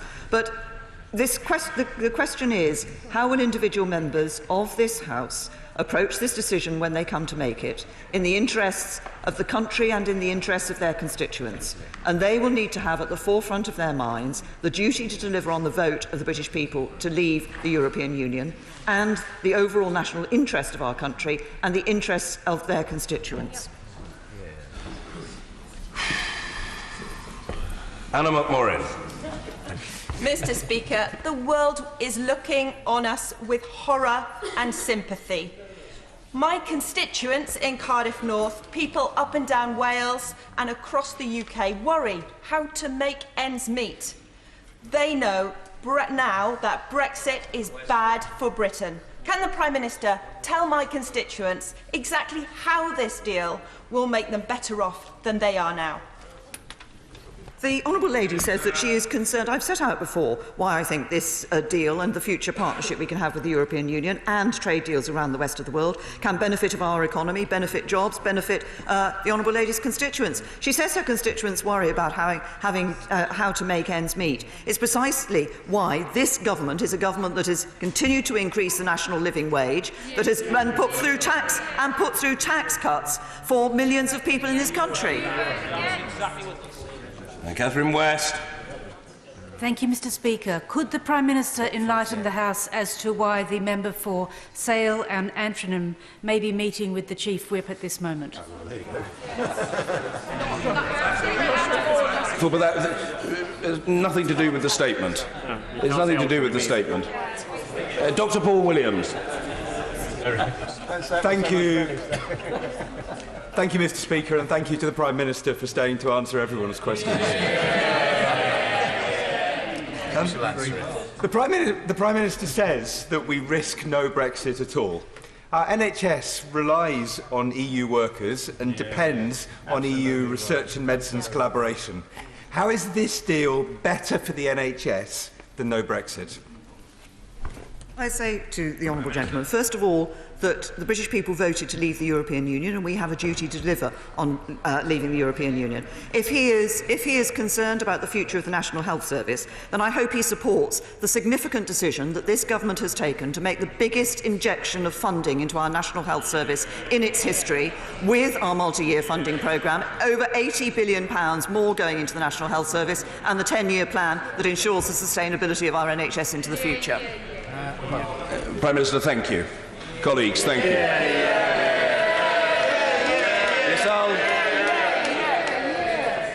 Order. I'll take the honourable gentleman's point of order if it's material to what we've been discussing, but I do then wish to proceed, thank you, to the business statement. Point of order, Mr Neil Gray.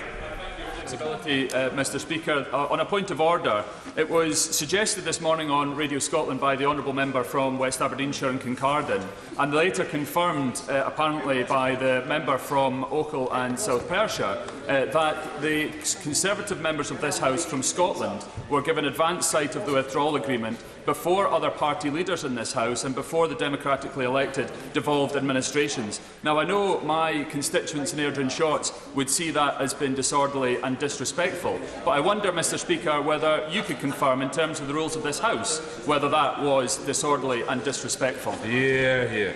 Certainly nothing to do with the rules of the House.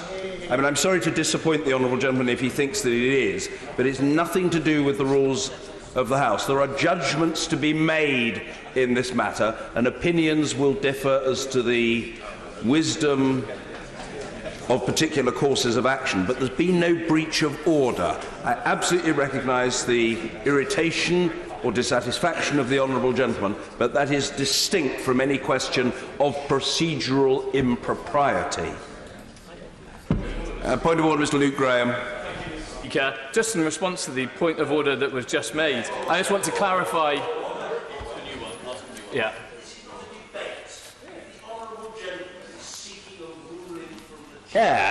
He can raise a point of order. If he just wants to have a tit for tat with another honourable member, that is not a proper use of a point of order.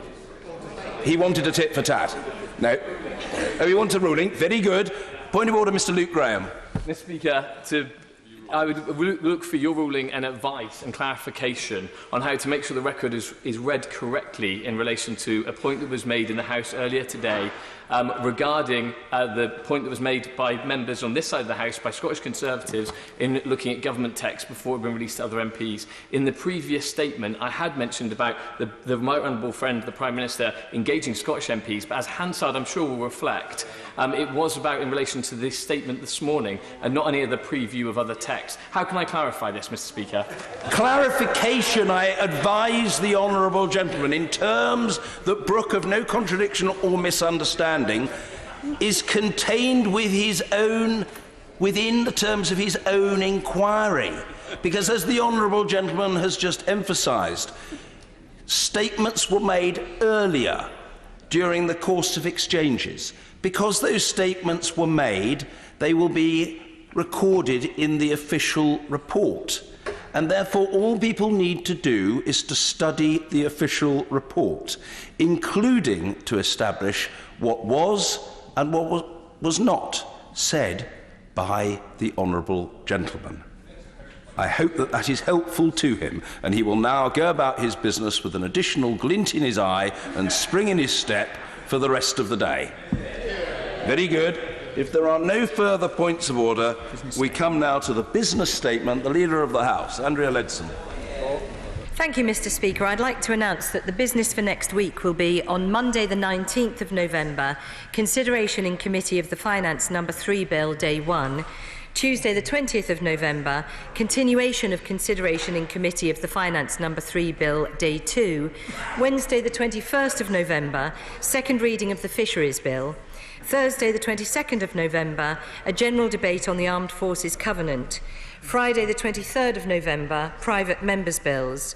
The provisional business for the week commencing the 26th of November will include, on Monday the 26th of November, second reading of the Courts and Tribunals, Judiciary and Functions of Staff Bill, Lords.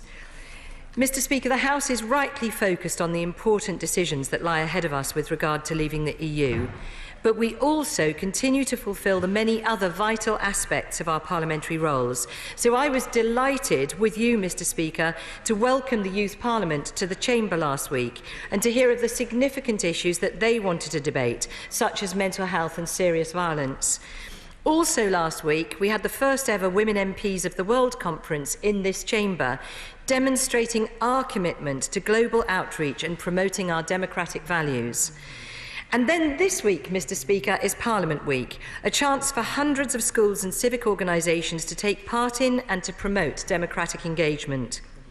Finally, along with the Prime Minister, yourself and others, the Leader of the Lords and I look forward to presenting a humble address to His Royal Highness the Prince of Wales later today on the event of his 70th birthday. Thank you. Thank you. Valerie Vaz.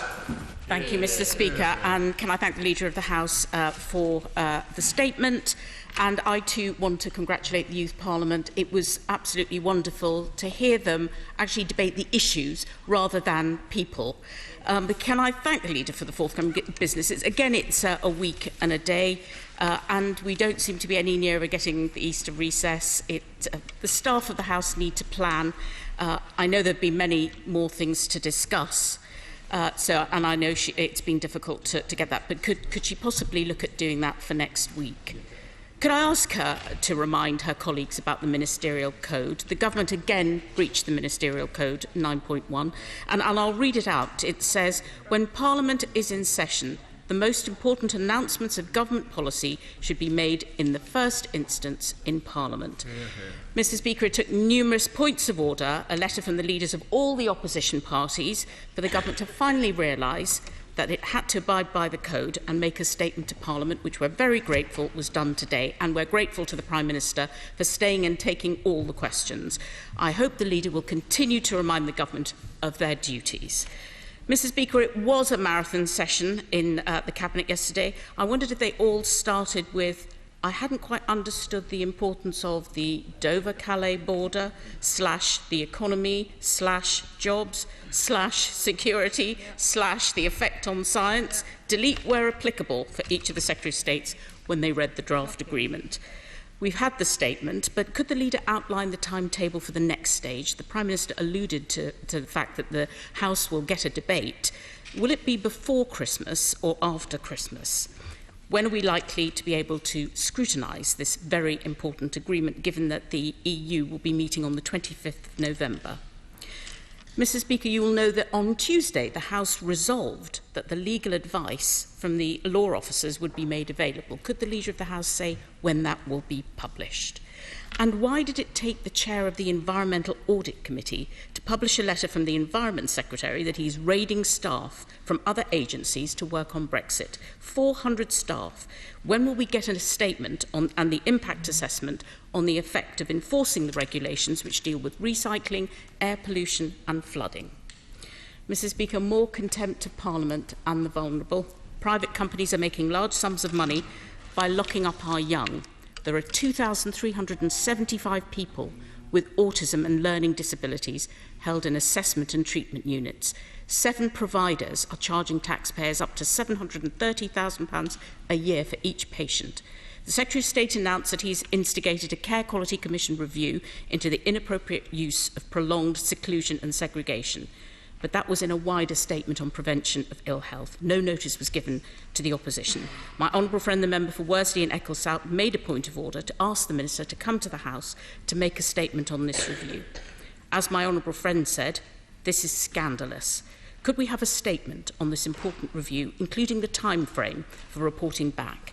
No child should be deprived of their liberty in this way. They need support, not imprisonment.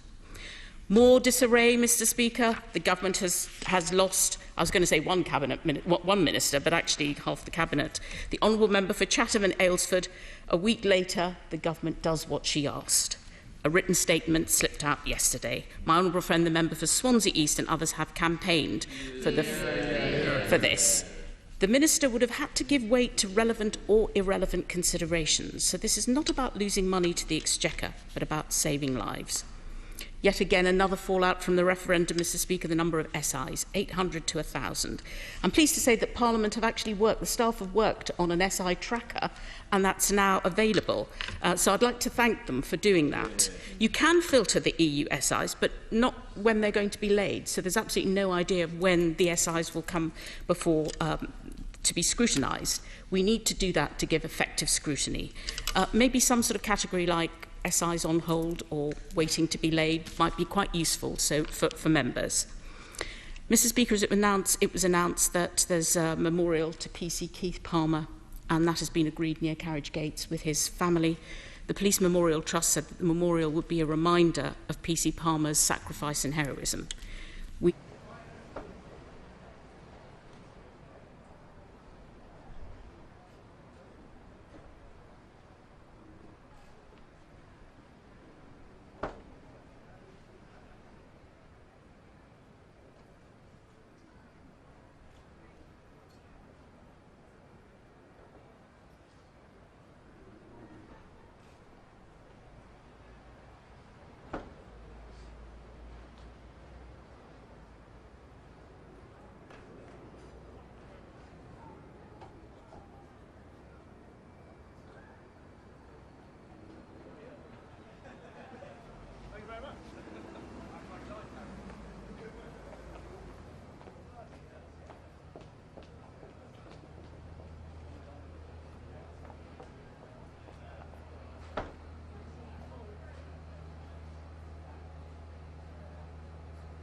So, ladies and gentlemen, we're about to have a statement from Jacob Rees-Mogg. After that statement, we'll take questions. If you have any questions for me, then I will take them after that. But Jacob will join us in a second. Andrew, we really don't. Turns out he's a very popular man today. Andrew, can you go and grab him, bring him straight out?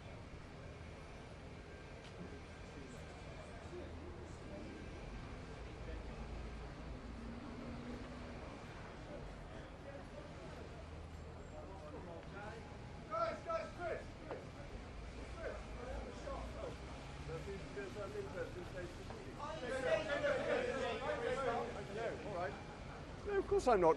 Good morning, good afternoon.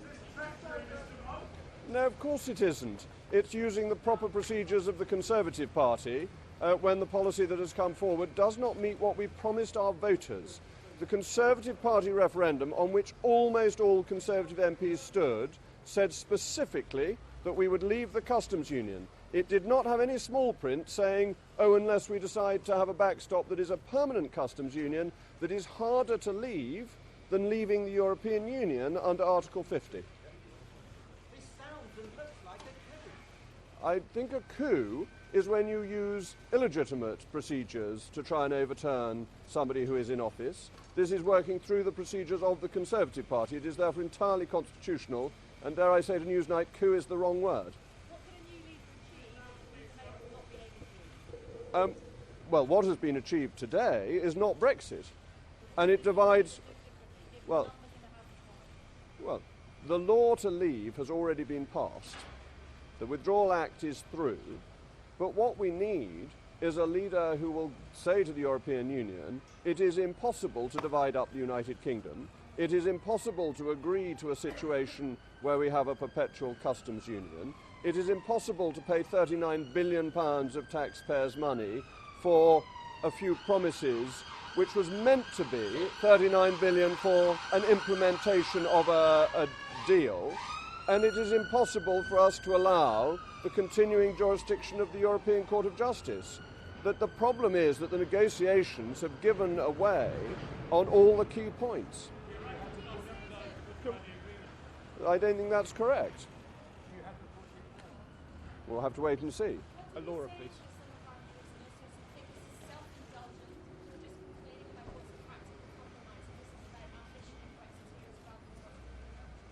It's nothing to do with ambition of Brexiteers. It is about ambition for Brexit and the country. Leaving the European Union is the most fantastic opportunity for the United Kingdom. It means we can have the opportunity of setting lower tariffs, cheaper food, clothing and footwear, helping the least well off in our society the most. This opportunity is being thrown away. If you look at the deal, our tariffs will be set by the European Union, and it would be illegal for us to offer lower tariffs. This is not Brexit. This is a failure of government policy. It needs to be rejected. This is nothing to do with personal ambition. Jacob, would you make a better leader than Theresa May? Ms. Ginsberg is speaking. Sorry.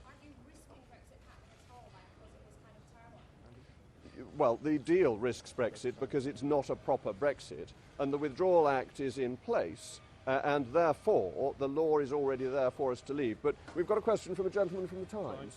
Would you make a better leader than Theresa May? I'm not offering my name as leader. This is nothing to do. This is nothing to do with me. This is about not having confidence in the current leader and believing that the deal simply does not work. Hang on, Andy Bell, please.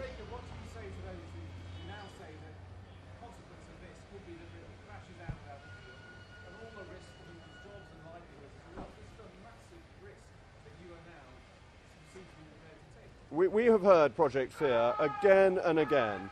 On and on it goes, but that all the aspects of Project Fear so far have been wrong. We were promised a punishment budget. That never happened. We were promised an increase of unemployment by 800,000 by voting to leave. That did not happen. We trade with other countries on World Trade Organization rules. It takes 6 seconds for goods to be cleared at Southampton. We do not need to trade on anything other than WTO rules. That will be an economic success and will be free to determine our own future. Democracy will win. Hang on, sorry, let's have order. We've got plenty of time. Yes, but Mr. Andy Crick Bell, always I gets... think. Oh, you want to know? You've had a go. Mr. Crick. The Conservative Party is likely to be full of talent, and there are many, many people. You asked me that on the stairs coming down, and we... OK, well, who do you want me to start with? You've got Boris Johnson and David Davis, and you've got Dominic Raab and Esther McVeigh, you've got Penny Mordaunt. You have streams of talent within the Conservative Party who would be very capable of leading a proper Brexit. Jacob, 1, 2, 3. Please. Oh, we've got to have the Telegraph. I think one of the problems was having a Remainer, and that I recognise that compromises will need to be made, but the difficulty with having a Remainer is that people feel the compromises are made in a Remain direction rather than in a Leave direction.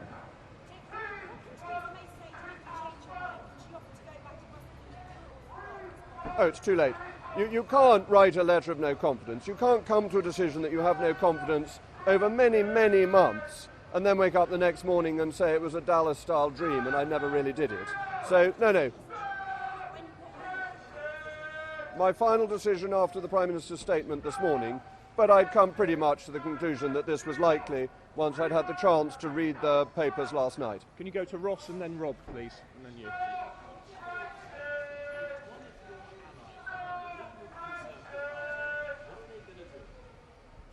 Well, the first thing to do is to go back to Brussels and say, look, the option now is that we leave under the laws that we have already passed without any deal at all.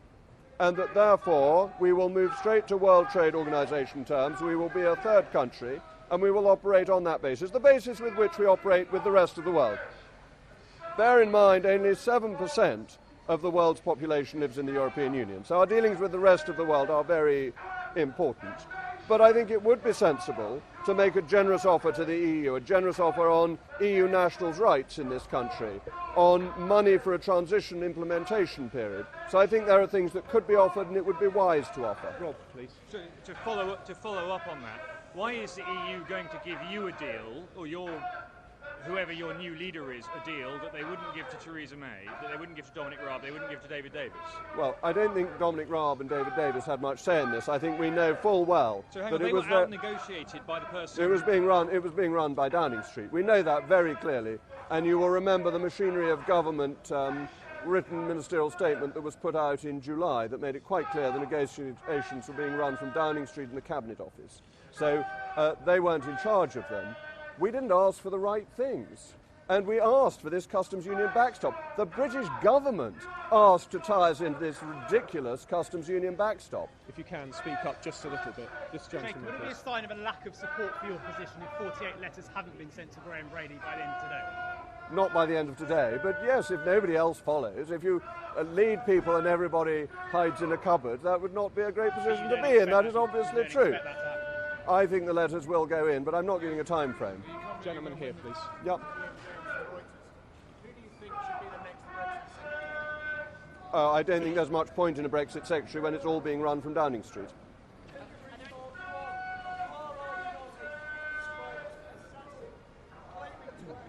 Obviously not. I'm so sorry.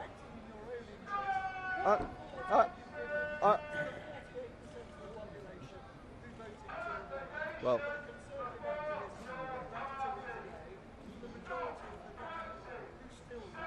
Okay. Okay.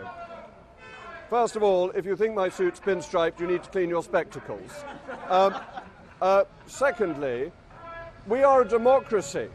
And that's why these splendid people can shout away, because we believe in the right of free protest. And that chap's a great man. He was up at Birmingham and he's everywhere. And that's what democracy is about. You make your case, and then you have the vote and you accept the result. Many, many people of the 48%, as shown by opinion polls, accept the result even though they did not like it. And that's the nobility of our democracy, and that what we have voted for should be implemented, and the Prime Minister is not doing that, and that is why I have no confidence. Jacob, can you look straight at Chris? We're going to get a photo there. Okay. Yeah.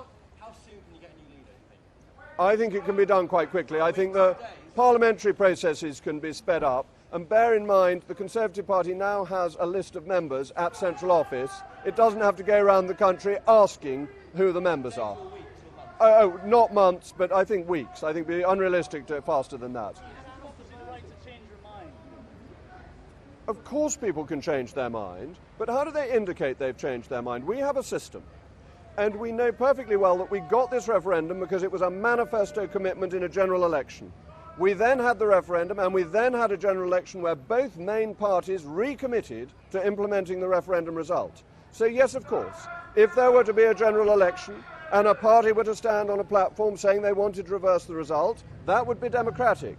For there to be a cabal, a coup, an attempt to overturn the vote without any of that happening would undermine people's trust and belief in democracy.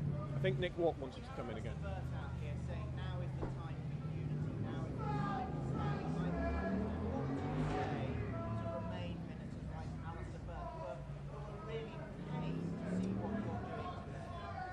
People always call for unity when the policy that they're following is wrong. It's the standard patter of Conservatives when they note that there is failure in the air. Are we done? So, ladies and gentlemen, thank you very much. I think what we'll do is just step forward for a couple of questions.